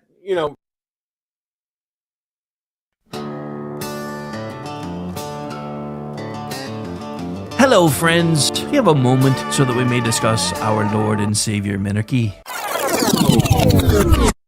No, seriously, I'm just kidding. Hi, my name's Rick Robinson. I am the general manager of KLRNRadio.com. We are probably the largest independent podcast network that you've never heard of. We have a little bit of everything, and by that, what I mean to tell you is we have news, pop culture, special events, conspiratainment, true crime, mental health shows, drama productions, and pretty much everything in between. So if you're looking for a new podcast home to grab a little bit of everything that you love all in one place, come check us out. You can find us on X under @KLRNRadio. You can find us on our Rumble and our YouTube channels under the same names. You can also find us at KLRNRadio.com and pretty much every podcast catcher known to man. So again, feel free to come check us out anytime you like at KLRNRadio. Hi, everyone. This is JJ, the co-founder of Good Pods. If you haven't heard of it yet, Good Pods is like Goodreads or Instagram, but for podcasts. It's new, it's social, it's different, and it's growing really fast. There are more than 2 million podcasts, and we know that it is impossible to figure out what to listen to. On Good Pods, you follow your friends and podcasters to see what they like. That is the #1 way to discover new shows and episodes. You can find Good Pods on the web or download the app. Happy listening. KLRN Radio has advertising rates available. We have rates to fit almost any budget. Contact us at advertising@klrnradio.com.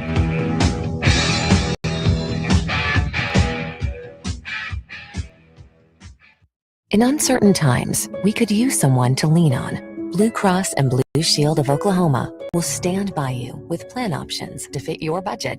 If you've recently lost your job, had a baby, or moved, you can still get the healthcare coverage you and your family need. Financial help may be available for those who qualify. Call 855-452-BLUE or visit hereforyouok.com to see if you're eligible to enroll. Blue Cross and Blue Shield of Oklahoma, a division of Healthcare Service Corporation, a mutual legal reserve company. The following program contains coarse language and adult themes. Listener discretion is advised. The way I always do. How was I to know she was with the Russians too?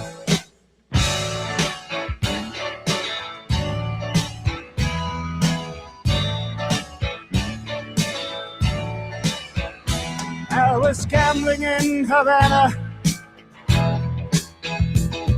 I took a little risk.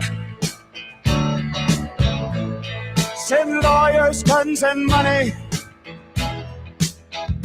Dad, get me out of this. Ha! Uh-oh. Guess what day it is? Guess what day it is? Huh? Anybody? It is Wednesday, my dudes. Otherwise known as ChatLivesMatterNight, right here live on KLRNRadio.com. We are your de facto closing act for the evening because unfortunately Edge of Liberty will not be airing tonight, but I am one half of the crew, Mr. Rick Robinson. He is the other half, everybody's most favorite famous Amish attorney. His name is Ordnance J. Packard. Good evening, sir. How are you? Hi, Guy. How you doing? How's things? I'm doing good. No, it's it was a beautiful day, and I'm tired, boss. It's No, a but beautiful. I'm doing good. I'm doing good. Yeah, it's a beautiful day, and there's been Democratic weeping and gnashing of teeth all day, so it's been a good day all the way around. Yes. Just saying. I've been listening to the lamentations of their women. I want to hear the lamentations of your women, but yeah, dude, I've been saying this all day. What a difference a week makes. Yeah, I mean, it's been wow. I mean, even Sam commented on that too. Last week, she she had to trundle through her mentions with everybody, about Virginia. And now, well, that's on hold indefinitely, and Florida and Louisiana, and yeah, it's things are shaking up. I would love it even better if they said, "Oh yeah, by the way, that California thing, that too is null and void." But Yeah, well, the interesting thing about this, because of the language that they used, Gene had brought up a pretty good point. I think one of the reasons that Elon Omar has, or I keep calling her Elon now, I don't know why Elon Omar has the district that she has, is I think there may have been some redistricting going on. And if they did that specifically to give, the Somalis a voting block, guess what? That's unconstitutional. Yes, it is. So, yeah. There could be a lot of going changes. back to something going back to something you guys were talking about in G's show about I said it in chat, but I got censored. I don't know any person who's seriously against the VRA. I mean, yeah, it's kind of like outdated, but it's like, okay, now if you want to talk about the 19th Amendment, there's some questions popping up about that lately in the last decade or two. Well, yeah, I mean, hell, I know a lot of women that are like, we think the 19th Amendment was a terrible idea. So, I mean, Yeah, if they're saying it, maybe we should listen. But yeah, I mean, I don't know anybody who is actually against the Voting Rights Act. We're against what's been done with the Voting Rights Act because the Voting Rights Act once served a very valid purpose. We were going from treating people as if they were less than human to trying to give them a voice. But now on the left, because at one point you feel like they were treated as less than human and it's all our fault, they now deserve to be treated as more than human, and we get left behind. And that was one of the things that I've been pointing out all day too, for everybody who's screaming, Jim Crow. I mean, Schumer would know, he was there when it got signed, but that's beside the point. Right. Yeah, pretty much. The thing with all that is no, this is the Supreme Court trying to drag us back to the 21st century because, and I've been saying this all day too. Remember when Obama got elected in 2009 and we're like, okay, so we didn't win an election, but at least the racism shit has to die now, right? Yeah. Yeah, nope. Oh no, he dialed it up to 11. Yeah, and his husband keeps dialing it up further. Speaking of, I wish I hadn't left that already because I found something. I saw it earlier. I've heard on Gene's show or on G's show, and I thought he was going to die, but I can't. I don't have it now. It's been pointed out to me that Candace Owens also has a bulge. Yeah, probably related to. Michelle. Oh, given her husband, that tracks too. So that is true. But yeah, no, I mean, and the funny thing is listening to the difference with Timo Obama, because when the VA law got passed and we're like, holy crap, how did this happen? He's like, FAFO, bitches. And I was like, oh my God, racism is alive in America. Yeah. Yeah, which is it? Yeah, which one? Which one? Because I mean, you guys can redistrict so it looks like a fucking lobster. But we roll some of that back. Which, I mean, everybody says, well, Texas started it. Yeah, that was actually, if I recall, the Department of Justice saying, yeah, you need to fix that because you went too far the other way. Yeah. Because they did make race-based districts to comply with the VRA, And Biden's DOJ said, yeah, no. If I recall correctly. Yeah, I mean, I think you're right. I think this was actually started under a different DOJ, so which is interesting. But one of the things that really had me scratching my head, and I don't know if you saw this during the oral arguments for this thing, there was an ACLU attorney that was actually arguing part of the case who happened to be a woman of color, and she was saying that these black districts were required because white Democrats don't vote for black people even if they're Democrats. So you're that basically sounds like a Democrat's problem, not admitting that your party's racist. Yeah. I basically nailed it right on the head, and she may be right, but that's also not something you say in front of Alito. Yeah, it didn't go well. I will be honest. I have only skimmed the majority opinion today because it's like 90-something pages. So yeah, it's a lot of pages.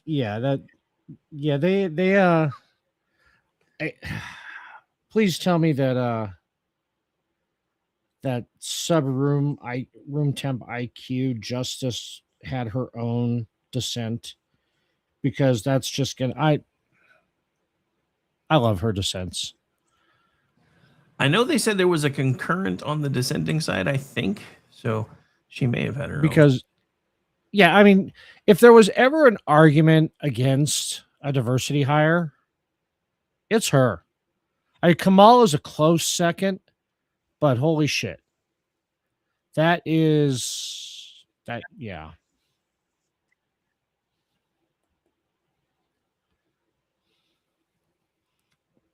Did I lose you? No, I'm sorry. For some reason, ever since I signed on with G, he was having some internet issues, and it's like my stuff started going nuts too. So there's been a couple of times I've tried to do things, and my system hasn't been responding. But no, I could hear everything you were saying. Plaguing you. Okay. It's plaguing you too. Apparently. But yeah, I mean, all of this one on this network with a stable connection, and I'm in the sticks. Anyway. Well, I mean, the rest of your stability is in question, so of course your network's stable. No, I'm just kidding. Well, right. I mean, grippy socks, grippy box. What more do you need to say? Yeah. So yeah, I can't find this either now, but I did find a group of women that I don't think you can fix, and I don't think you would want to. So apparently, and I think it's in Britain, but I could be wrong, people are now paying extra for the female wait staff to spit milk into their tea. Why? No. Just why? Usually you got to pay extra for that kind of action, so that tracks. But that'd be like, the next step, I'm sorry, but the next step of that is just hiring lactating waitresses. Right? I mean, if you're going to, at least, that might be. Yeah. Anyway. I might see some titty. Anyway. Yeah. But, yeah. We don't need to go there. We already did, but we don't need to go further into that. And that's me saying that. Yeah, we don't want to go too far down that particular path. Yes. Shall we say? But yeah. Because it's wild in my brain pan, and you don't want a full. Anyway. Nobody wants to know what's actually in that brain of yours. Just saying. Right. Excuse me, I got a frog in my throat. Hang on. But the one thing that I thought was interesting is, considering we're just coming off of this fresh assassination attempt, is Timo Obama still using the same kind of language? He's just him and Ro Kahana, or both of them fucking Star Wars names. I don't care. They're the worst fucking people. Not Taylor Lorenz. But at least I could fix Taylor Lorenz. Okay, and one correction for air purposes. The concurrence was actually on the majority side. Concurrence was written by Thomas and was joined by Gorsuch, so that made the majority, which apparently was written by Alito, signed and joined by Roberts, Thomas, Gorsuch, Kavanaugh, and Barrett. But that was with the concurrence of Thomas and Gorsuch. So the dissent was written by Justice Kagan and was joined by Sotomayor and Jackson. So, even though they agreed with the dissenting, they didn't actually do any writing of their own. So I was trying to fact check that when my computer went nuts. That's a shame. But yeah, so although they did say the Can't be doing that, Jeff. He's 11. Yeah, right. I said, yeah. Anyway, I still can't. He's like, he's 18. I'm like, nope, he's 11. He's 18. Nope, he's 11. But yeah, I did. The interesting thing about the dissent is you never really saw anything broader about the VRA in the concurring opinions, the actual, the majority. But in the dissent, Kagan specifically says that Article 2 of the VRA is pretty much dead now. Which, yeah, well, whatever. I mean, you could argue the VRA is dead. It's kind of like, I mean, not because of this decision, but because it's just wholly unnecessary now. It's the same reason that unions are dead, because you have labor laws. Yeah, I mean, that's true. So there is that. We've moved past. Yeah, we can reference it. Hey, the VRA, well, as a historical point, it's fantastic, but it's kind of a moot point. Unless you get some super marginalized group again, which I'm sorry, I don't see happening. America is truly the melting pot now. I mean, it's what we've always tried to be. And yeah, that was kind of the importance of today, is now we can kind of get back to that again. At least I hope so. But all right. I mean, and then of course you had the Florida legislature passing their districts. The Senate passed it today too, so now it's headed to the governor's desk for signature, which makes Florida bright red with 3 little blue dots. So yeah, what is that? Miami, Fort Lauderdale, and Jacksonville, I think. Yeah, I think so. Yeah. But yeah, I mean, these were broad passages though too. So like the one from today was in the Florida House was 83 yeas to 28 nays. That's broad passage. Yeah, that's yeah, but I think it was you brought it up in a tweet. When Republicans redistrict, it's boxes. When Democrats redistrict, it's a Rorschach test.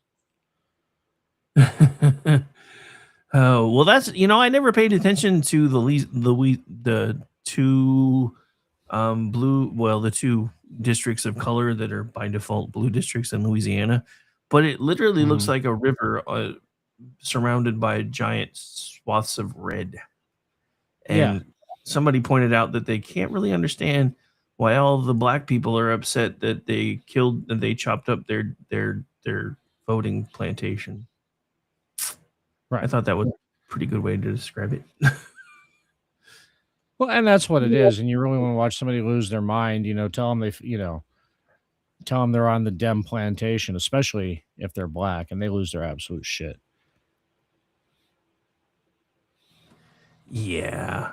Dude, I had somebody who, from all intents and purposes, at least from what showed on their bio when I read it, I thought was on our side, but then wanted to keep screaming at me because I was pointing out when somebody was upset about the ruling today when they said, this is the reason we should have just decimated the Confederates. I'm like, well, you seem to be confused as to which side's actually acting like the Confederates. But other than that, I kind of disagree. I kind of agree with you. And then some dude that was, had all the hallmarks of a conservative timeline was yelling and screaming at me. And I'm like, you either don't understand what just happened or you're stupid. And I'm done talking to you. I don't know which one it is. Embrace the power of and. But yeah, I mean, it's just, again, a lot of us, especially on this side, were feeling really defeated. Then I saw something else that it's like CNN is starting to embrace the cope a little bit, and they're starting to try to work through their grief early, because I saw a clip from them. I think it actually came out yesterday before this decision, but they were like, do you know in 2017 in generic ballots, Democrats were already up +8 to +3. And now in the same time in this cycle, everybody's at +3, which puts everybody within the margin of error. And you could almost hear just the deflation. And then this happened, and it's a now we're coin like, flip. I mean, and that's just it. Even with these changes, it could still technically be a coin flip. Just because it's a red district doesn't mean a Republican is always going to win. CD5 in Oklahoma, for the first time in like 40, 50 years, back in 2016, sent a Democrat to Congress. It lasted 2 years before they woke up and said, "Oh, we fucked up," and then they fixed. We should have done that. But yeah, they're like, "Oh, that was a terrible idea." But it was kind of like what happened with Spanberger. She ran as a moderate, and then she voted everything that the Democrats wanted. So yeah, we just Well, and I talk about that all the time about, especially when I say, "Oh, you and your red state education." Yeah, you're right. I did have a red state education. It was California. And that was the last time California was successful. Well, the scary thing about all the stuff they say about red state educations? What if I told you that the reading and math numbers were higher in Alabama than they are in New York? That doesn't surprise me one bit. Because they are by a couple of points. Yeah. I mean, it's not anything to brag about, really, when you think about it. But it's still, for all the blue state. Oh my God, you went to school in redneck podunk town, and I'm like, yeah, and I can still read better than you. So what the fuck's your point? Yeah. Yes, I guarantee you that my vocabulary is better than yours, and I actually know what all the words mean. So I don't have to reinvent the definition of a word in order to excuse me. Well, that's the scary thing, because I mean, we've been doing this now for a while, so I'm sure you've noticed that I do have at least what I would consider an above average vocabulary. There are times when BZ is making me look words up. I almost never have to do that. I joke about that with Brad all the time on Culture Shift. He's one of the few political writers out there. I actually have to go and look a word up from time to time.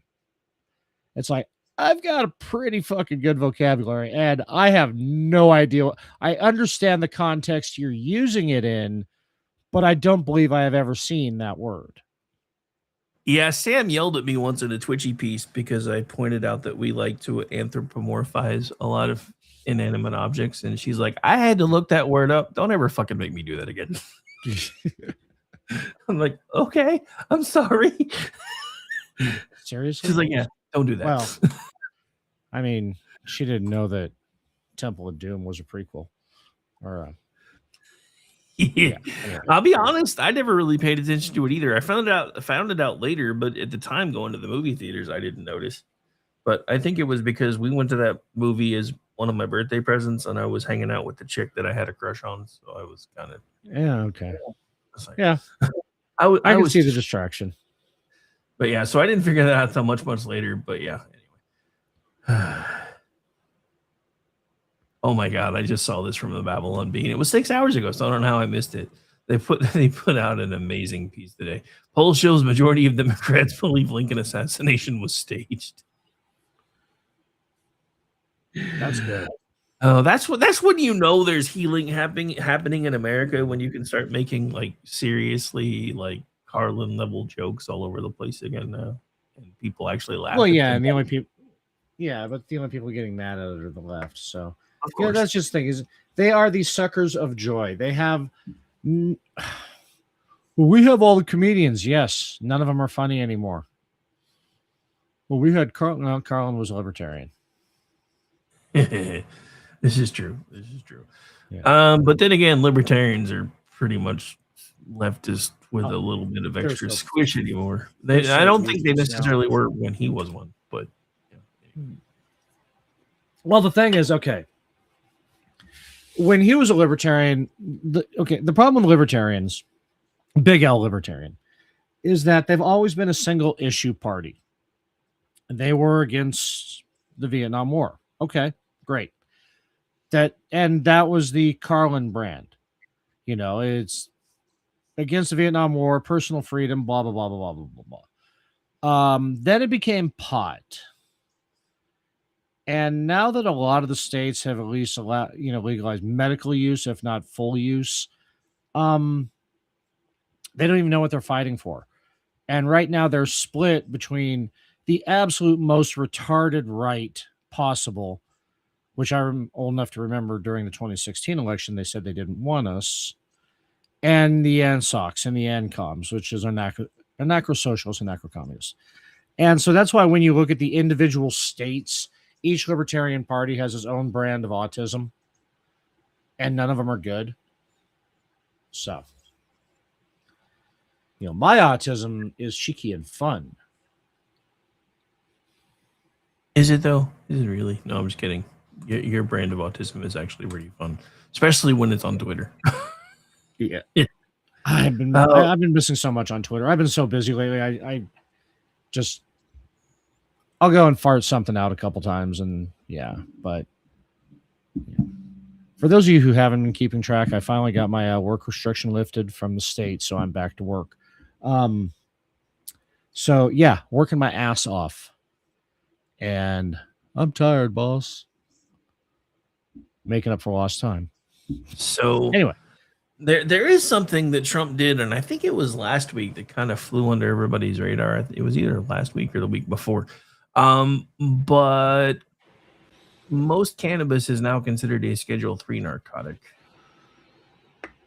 which is good and bad, because guess what? You dispensaries, you can get bank accounts now, but guess what? Now you're going to get tracked by the IRS more. So good luck with that. Yeah.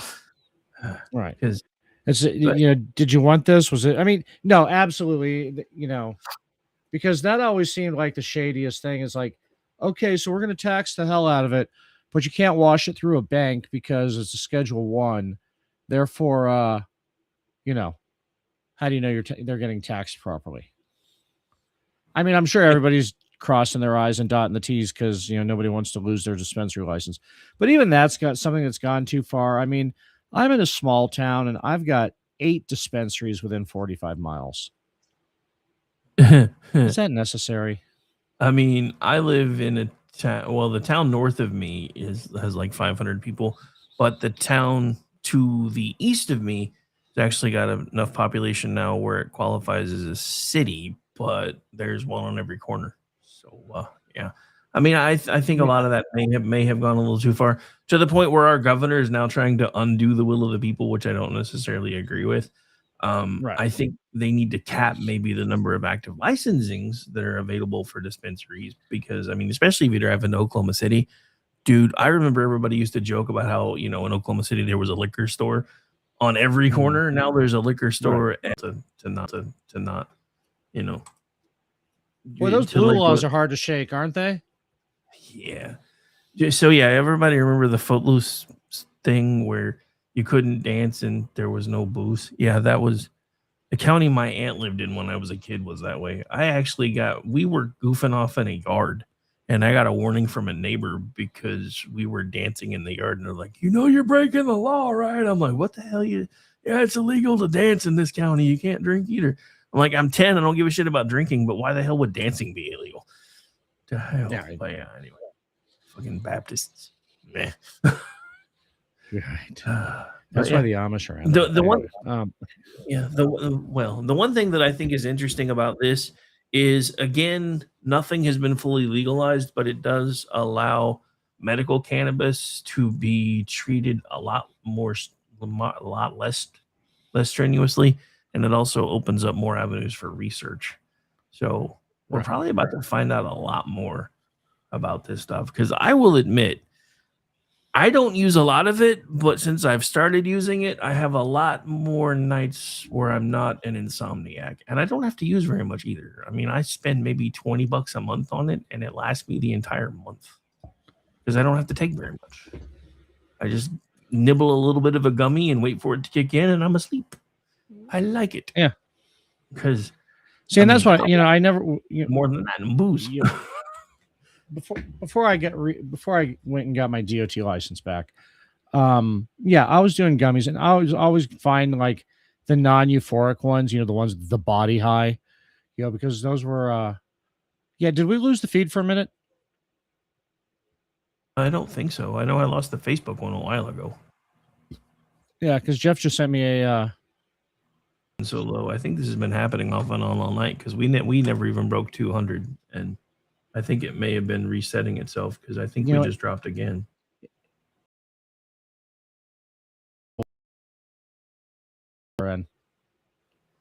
I mean, it's still showing active Anyway. on my on the main screens though, so I don't know what's going on. I think maybe it's an X thing. Probably. Nikita, get your shit together. Well, they did do an update again today, and it's always janky for a day or so when they do.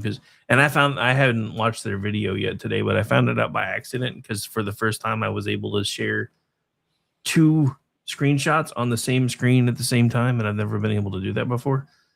It's just overwritten one and gotten rid of the other because Gene was G. I don't know why I keep calling him Gene. Was having some weather issues, so I put the map up so everybody could kind of see. Well, we're probably about to lose him right about now. And sure enough, we did.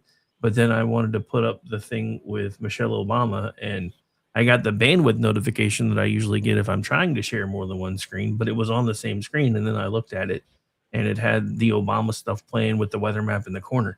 I'm like, that's kind of fancy. I've not been able to do that before. So yeah, they did an update. So that's probably another reason why it's being crankier than usual. Sure. Why not? Technology ain't it grand, but hey, at least we're not doing it on fucking Skype anymore. Right? And I mean, dude, even our bad days here are still a million times better than they were over there. Good God. Yeah.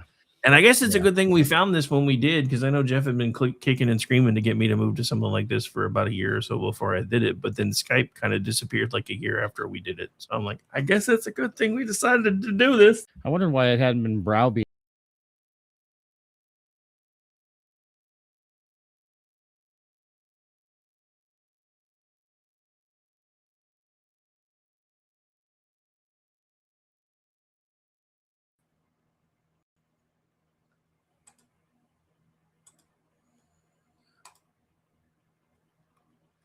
All right. Now we're going to break officially. Be right back. Well, maybe if I can unmute first.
Rick.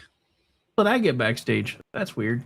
Somehow I got backstage. I didn't realize I was. I was like, wait a minute, why is my picture black and white? So yeah, I don't know. I don't know if anything was working. If it wasn't working because it didn't It was even the look. last. We got the last minute of the Clash song. That was about it. Yeah, but it was playing the whole time on my end, and then when I went to go look online, it wasn't even showing it on the screen. So I don't know what's going on. But Yeah. Yeah, and Jeff's saying that Rumble is the only place that's showing us live. The only place we seem to be working. We seem to be having trouble on X and YouTube. Go figure. Yeah. Of course, the Canadian site's working. What the fuck? It's Yeah. fine. The fucking Serpians. Anyway. So, what else you want to talk about? Because I've been doing this a lot today. So. Oh, well, yeah. I mean, you get to do it all day.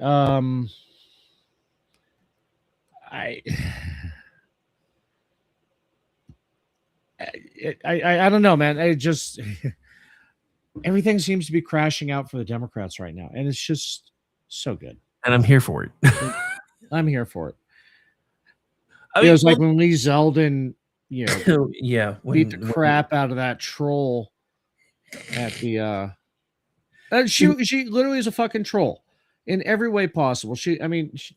Except she doesn't have the cute little troll nose that the troll dolls had. I was gonna say she looks like one of the treasure trolls from when we were younger. So yeah, that's what you reminded me of. Yeah, she's just so fucking stupid. They all are. He ate her lunch. It's like oh man, he absolutely ate her lunch. She had no idea, and this was on the Appropriations Committee. Why did the Appropriations Committee look like that they were doing their hearing at a fucking they look like they were in a break room at they looked like they were at a Holiday Inn Express conference room. But yeah, I noticed that when Gene was playing the clip earlier. I was like, dude, the rest of these look like they're in like the well of the Senate, and it's all fancy. This looks like it's in like a break room somewhere where they're using fucking security cam footage or something. Right? Yeah, it was insane. Yeah, it was. Were they on those like folding tables you get at Costco too? It looked like it. Yeah. I mean, they were just using little white tables, and it looked like one of the the long folding tables that you get for like family reunions and shit. Yeah, party rentals and shit. Yeah. Yeah, that was weird. But yeah, he absolutely ate her lunch. God, what's wrong with my throat tonight? I'm gonna regret this because Halls and beer don't mix, but oh my god. Yeah. Yeah. Yeah. I hate myself, so I do things like this. But yeah, well, you don't know Lagerfeld. You don't know, the Supreme Court rulings of the last year. You don't know the laws that you fucking voted for. Yeah, and the funny thing is, every time he pointed that out, all she did was get more and more mad. Let me clue you guys in on something that most of the time when people get caught is when they get the most upset because their brain isn't thinking fast enough to be able to cover what they now know is being brought to light, and they get frustrated and they get angry and they get loud. And that's all she did. I mean, there were a few times in there where I kept waiting for him to say, if you don't stop pointing that finger at me, I'm going to break it off and feed it to you. Yeah. Because she just was jabbing the finger and going to town and screaming and yelling, talking to him like she was one of his grandkids, which she's old enough that he might have, in fact, at one point maybe been one of her grandkids. I don't really know. Right. But it's just, I don't know. Whole thing was just nuts to watch. Jeff, is that one of yours out of Vermont? I know she's one of those states. Yeah, Jeff says we're on next. We're still getting the circle of anticipation.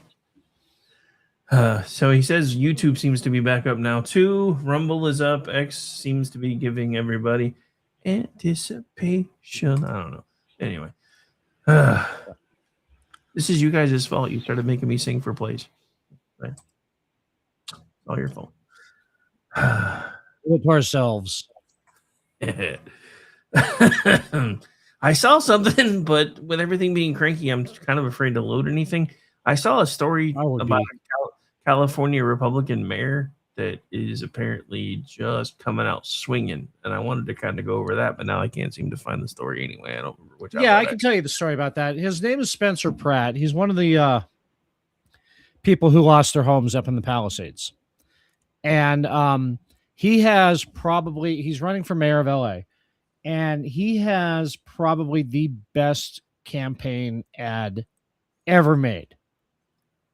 Ever. He starts out in front of the Getty Mansion, which is where the LA mayor lives. Yes, we have our own mayor's mansion. Then he goes into, the homeless camps and, the riot zones and everything in Los Angeles. He's all, this is where the mayor lives. This is where we live. And then, it shows the airstream on his property of his house that burned down. He's all, and this is where I live, and it's in an airstream. And Jen Van Laar made a great comment about that, in that, the only way he's going to get his house rebuilt is if he's elected mayor and gets to move into Getty Mansion. Then he'll have a home and not an airstream. It's a nice airstream. I mean, it's a really nice airstream. But still, it's it's a fantastic. Go to Jen Van Laar's Twitter feed. She's got the spot out for it there. It's on Red State. Actually, she just wrote an article on it on Red State about it. So, but yeah, it is just an absolutely fantastic ad. I like the dude, and being, where I'm at is loosely impacted by Los Angeles. I'm all for him. Oh, so here's something that I didn't see until now. So I saw, Timo Obama and his little freak out. Your governor's not real happy with the gerrymandering stuff today either. No, because it's not looking good for his Prop 50. He's having a gerrymandering. Yeah. Jeff, that's TTY, not DDY. Getty, not Getty. I can see the. Nice. I can see the consternation. And he also says that she's not one of his reps. So probably Connecticut or one of those other, not Rhode Island, because that place isn't real. So wait, now Delaware and Rhode Island aren't real? Oh, wait, Delaware is not real. Yeah, Rhode Island is just insignificant. You gotta let me know when the memos change, because you kind of scared me for a second there. Memo didn't change. I'm just tired, boss. Is that what it is? Oh, nice. Well, I'd ask what you're watching, but the last few times I've asked you that question has been nothing, so I don't really know. I missed half of that because, this is a night for technical because my voice meter just decided to shut the bed real quick. I had to restart it. Nice. Yeah, I was just going to say I was about to ask you what you were watching, but I'm pretty sure I already know the answer to that question. So, because you're the inside of my eyelids. Yeah, it's about what I expected. I found the article, but I thought I saw a clip of the commercial, but I'm not. Yeah, it's in there. Maybe things are being weird on my end too because they're not loading. Right. No, give the because it's right after the third graph. It's a tweet from Spencer Pratt. He's the guy running for mayor. You probably the actual tweets aren't loading on Red State for you because it took a minute for it to load for me too. So, oh yeah, I found it. Hang on, we might as well, if I can make it work, we might as well play this. Yeah, see if you can make it work. It's a fantastic ad. Let's see if we can make it work. Just because you've decided to be cranky doesn't mean I don't want you to not work, you little.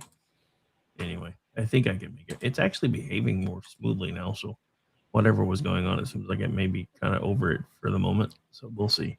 And thank God you're in black mode. I stay in black mode, dude. I cannot do the white screen. I don't know how anybody does that. The only time I ever turn on bright mode is if I'm sitting in my car and it's sunny outside, because then I can't see the damn screen if I don't, and I still hate it. So only psychotics use white mode. I know lots of people that use white mode that are probably going to be DMing you later. Why did you say I'm psychotic? Yeah, send me the DMs. Send me the DMs, you fucking psychos. Prove me right. All right, let's see if this works. This is where Mayor Vass lives. You notice something? Or here, where Nithya Raman's $3 million mansion sits. They don't have to live in the mess they've created where you live. This is where I live. They let my home burn down. I know what the consequences of failed leadership are. That's why I'm running for mayor. For my sons and the rest of us Angelinos that want to stop these corrupt politicians from destroying our city. We are going to get the golden age of Los Angeles back. This is where Mayor Vass lives. You notice something? So yeah, I gotta say, for only being a 30-second spot, that had a lot of punch to it. You know, the one thing that with the one line in it, you know, for my son, I heard Gul Dukat for a minute. For all our sons. Oh, And you know, Jamar did that too. Yeah. I fell asleep watching BZ the other night, and so I fell asleep with YouTube running because I had it on my TV, and I woke up to Things We Left Behind again. I forgot how much I actually like that documentary. I don't enjoy a lot of documentaries very much because they're usually dry. That one was fun in a lot of ways. But yeah. You know, it's a really fun documentary I haven't talked about in a while. The one they made for the ET cart for the Atari 2600, the ET game. I don't think I've ever seen that one. It's on Netflix. That's good. Nice. Dude, I played the hell out of that game, though. That was the hard. They're talking about how the game was pulled and dumped because it was so glitchy and like near impossible to beat. And so they made it go away. They pretended it didn't happen. But yeah, I had that cart too. Dude, that one and Pitfall were the ones that I like played the hell out of. You know, I played the fuck out of Pitfall and Adventure. Dude, Pac-Man annoyed me because on the Atari he was square and it just pissed me off. I'm like, he's round on the arcade, he's square and weird looking on here. So I never really played that one that much. But Pitfall, I had a lot of fun with Pitfall. I still think games like that are part of the reason why we just assumed Quicksand was kind of going to be everywhere when we became adults. Oh yeah, I mean, you had 3 pits of it. You'd have to Tarzan swing over, or run under in the Scorpion Caves. So the last political thing that I want to talk about, the left is having an absolute just meltdown over, and I will say I'm not a huge fan of it either, but watching them melt down over it's kind of funny. So I guess for the whole 250th, they're doing commemorative Patriot passports, and on the inside of the passport it has Trump's picture. I'm just like, I don't really see the point in that. You know, I could have seen, 250th anniversary America or something. So I mean, but it's just, I don't know. I guess I should be used to it by now. My favorite thing is like and I think it was a press conference that we were talking about a few months ago where he kept saying, and they decided to name it this, and I didn't have anything to do with it, and his name's in it. I'm like, dude, just admit that you want everything that you do to have your name on it, because we all know. Yeah. It's okay. But yeah, I mean, but yeah, the libs are absolutely melting down because his face is going to be on the passports. Like, I got to find it real quick because I remember something else that they're going to melt down about too. Give me just a sec to Google it. Sure.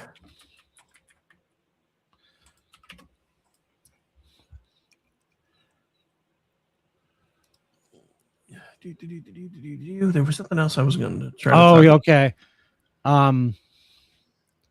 Yeah, the Treasury Department announced in March that it's going to commemorate the United States 250th with Trump's signature on the currency. Oh yeah, I saw that a couple weeks ago, and they were having a cow. Yeah, this is gonna be my favorite thing when they rip up their money. I'll show you rip up $100 bills. Now I gotta fucking finance my pizza on DoorDash for the rest of the year. Fuck. Dude, that's some of the weirdest things ever. Like, I noticed this thing on Cash App that I saw the other day because I used my card to buy something, and it's like you have it has to be a certain dollar amount, but you can click a button where it says we'll give you the money back, and then you just pay it back to us over time. I'm like, that just seems weird because now I'm giving you interest for something that I already paid for. But whatever. Yeah. Oh, the one.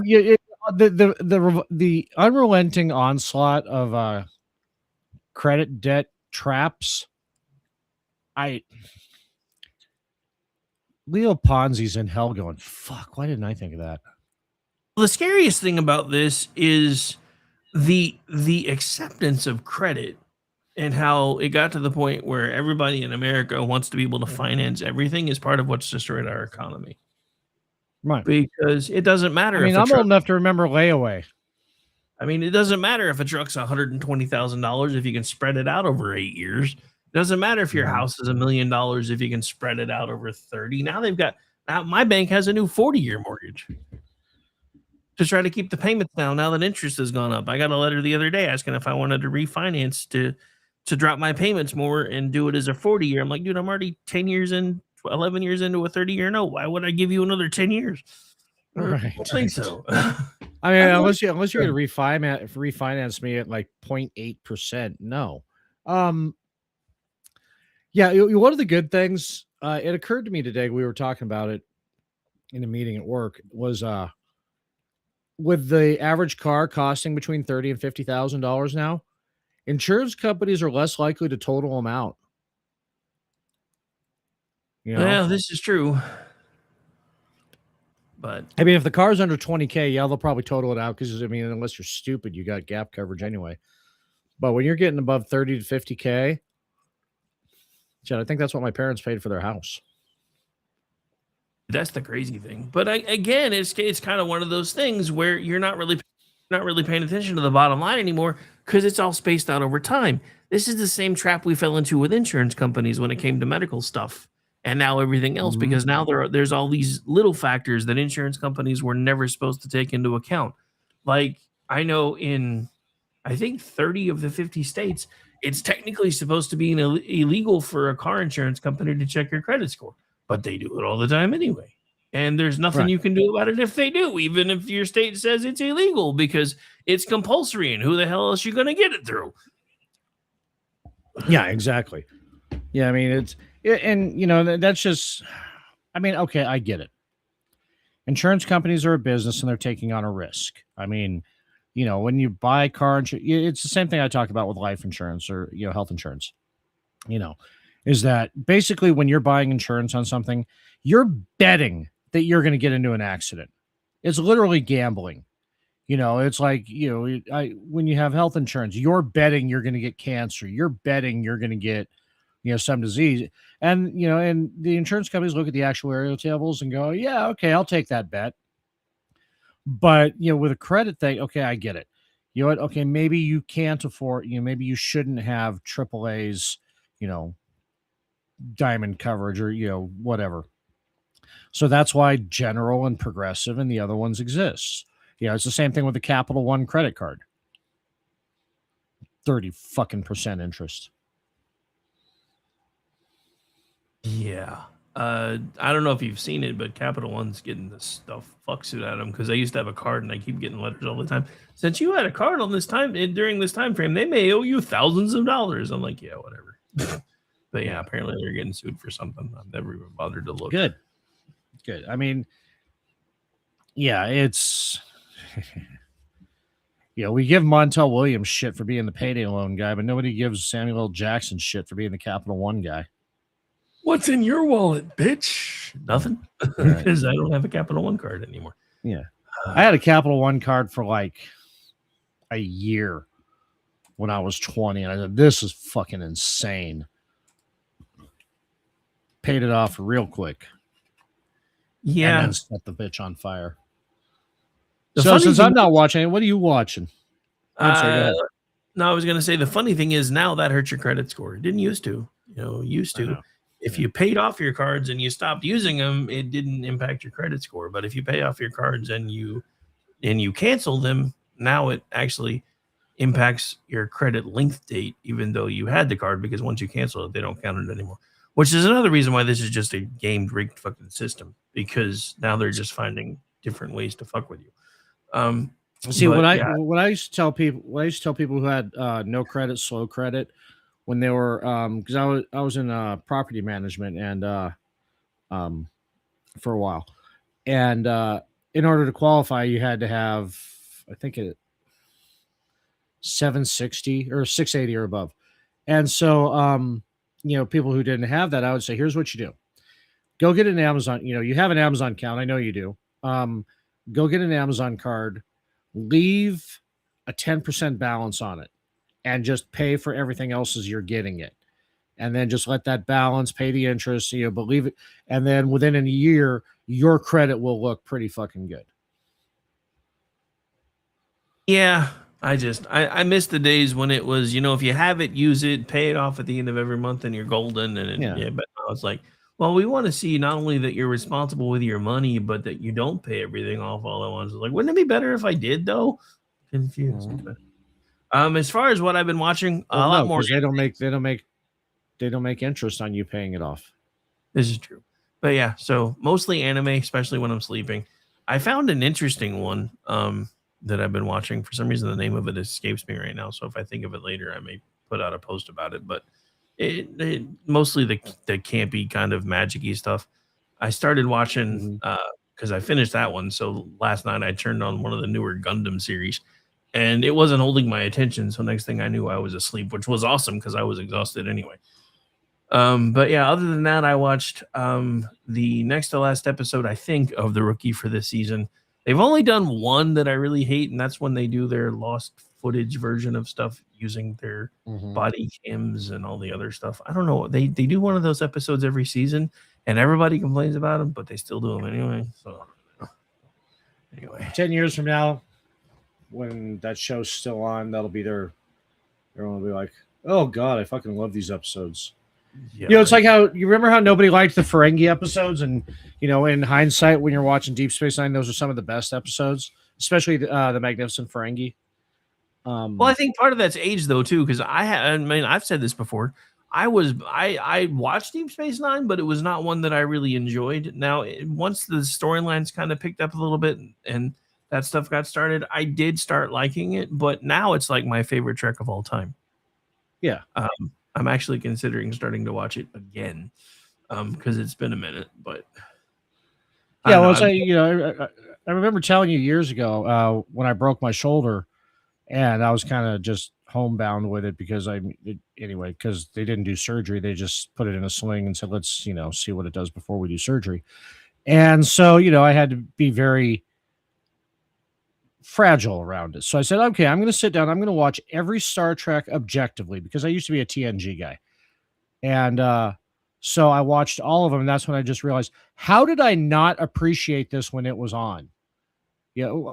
Okay. I understand why, because it was on broadcast television. And so if you missed an episode, sometimes you were completely fucked, especially in the 7th season. But yeah, so I'm glad to see people coming around to that. Oh my God. Somebody put a picture of Mark Hamill from, it looks like the last Star Wars movie, right next to a picture of Peter Dinklage dressed almost exactly the same way. And their caption is, it looks like somebody shrunk in the dryer. And I'm dying. That's good. That's and good I'm stuff. dying. I am dying. But yeah, I mean, that's pretty much all I've been watching. Like I said, I don't know why, but lately it's like, and it's weird because if I try to turn something else on when I'm sleeping that's not anime related, suddenly I can't. I'm like, yeah, I gotta turn on some anime. It's weird. Yeah, it's weird. It's like something for you to check out if there's on there. I think you'll dig it. Find Pat Labor. Pat Labor. I think you'll dig that. Yeah, it's a good movie. I think I might have seen that on there, so I'm gonna have to check it out. But yeah. Watch the first two.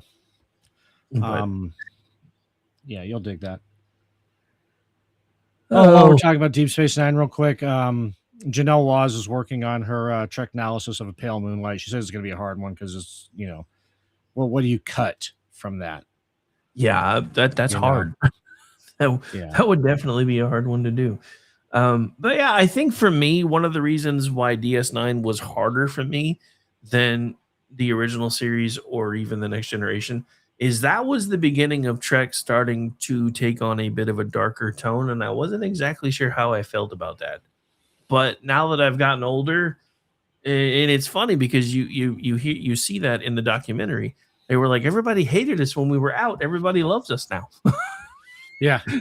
And that was that. I mean, shit, they shot that in 2015, 2016, so that was still forever ago. It would have been even more so now. No, it was in '96. Oh, you mean the documentary? What We Left Behind? Yeah. I think they did that. I think they shot that in '15 because the Now Visitors still look really hot. So I would have so loved a couple Deep Space Nine movies instead of fucking Nemesis. Yeah, Insurrection. Nemesis was a mistake. I actually, I'm. This is going to be an unpopular opinion, but I actually kind of enjoyed Insurrection because everybody was acting younger again, and I thought it was kind of cool. But I liked it because it was filmed near where I grew up, so it's like, oh, I've climbed that mountain, or I've fished there. I know exactly where that is in that lake, that kind of thing. So. Yeah, so I actually enjoyed Insurrection. Now, Nemesis on paper was an awesome idea, but they didn't do it right. And the person I feel the most sorry for is the guy that played Praetor Shenzhen, because he put everything he had into that role, and then basically had to go into rehab and shit when it was done because of all the backlash that he got from everybody because of how much they said the movie sucked, which isn't even his fault. Right. I mean, that's one thing.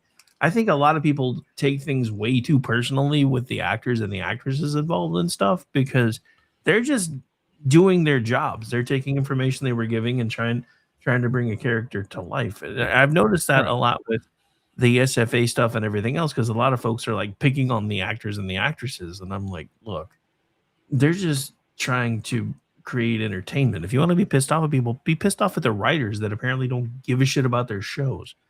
And that's what happened with Enterprise, and nobody talks about it. By the time Enterprise became a thing, the showrunners had some of them were involved in The Next Generation, went over to DS9, went over into Voyager, and then Paramount's like, we want to keep another one going. And they're like, but we want to do something else. Well, we want to keep this going. And then they did everything they could to try to separate the concept of Enterprise from the rest of the franchise by even taking the word Star Trek out of it.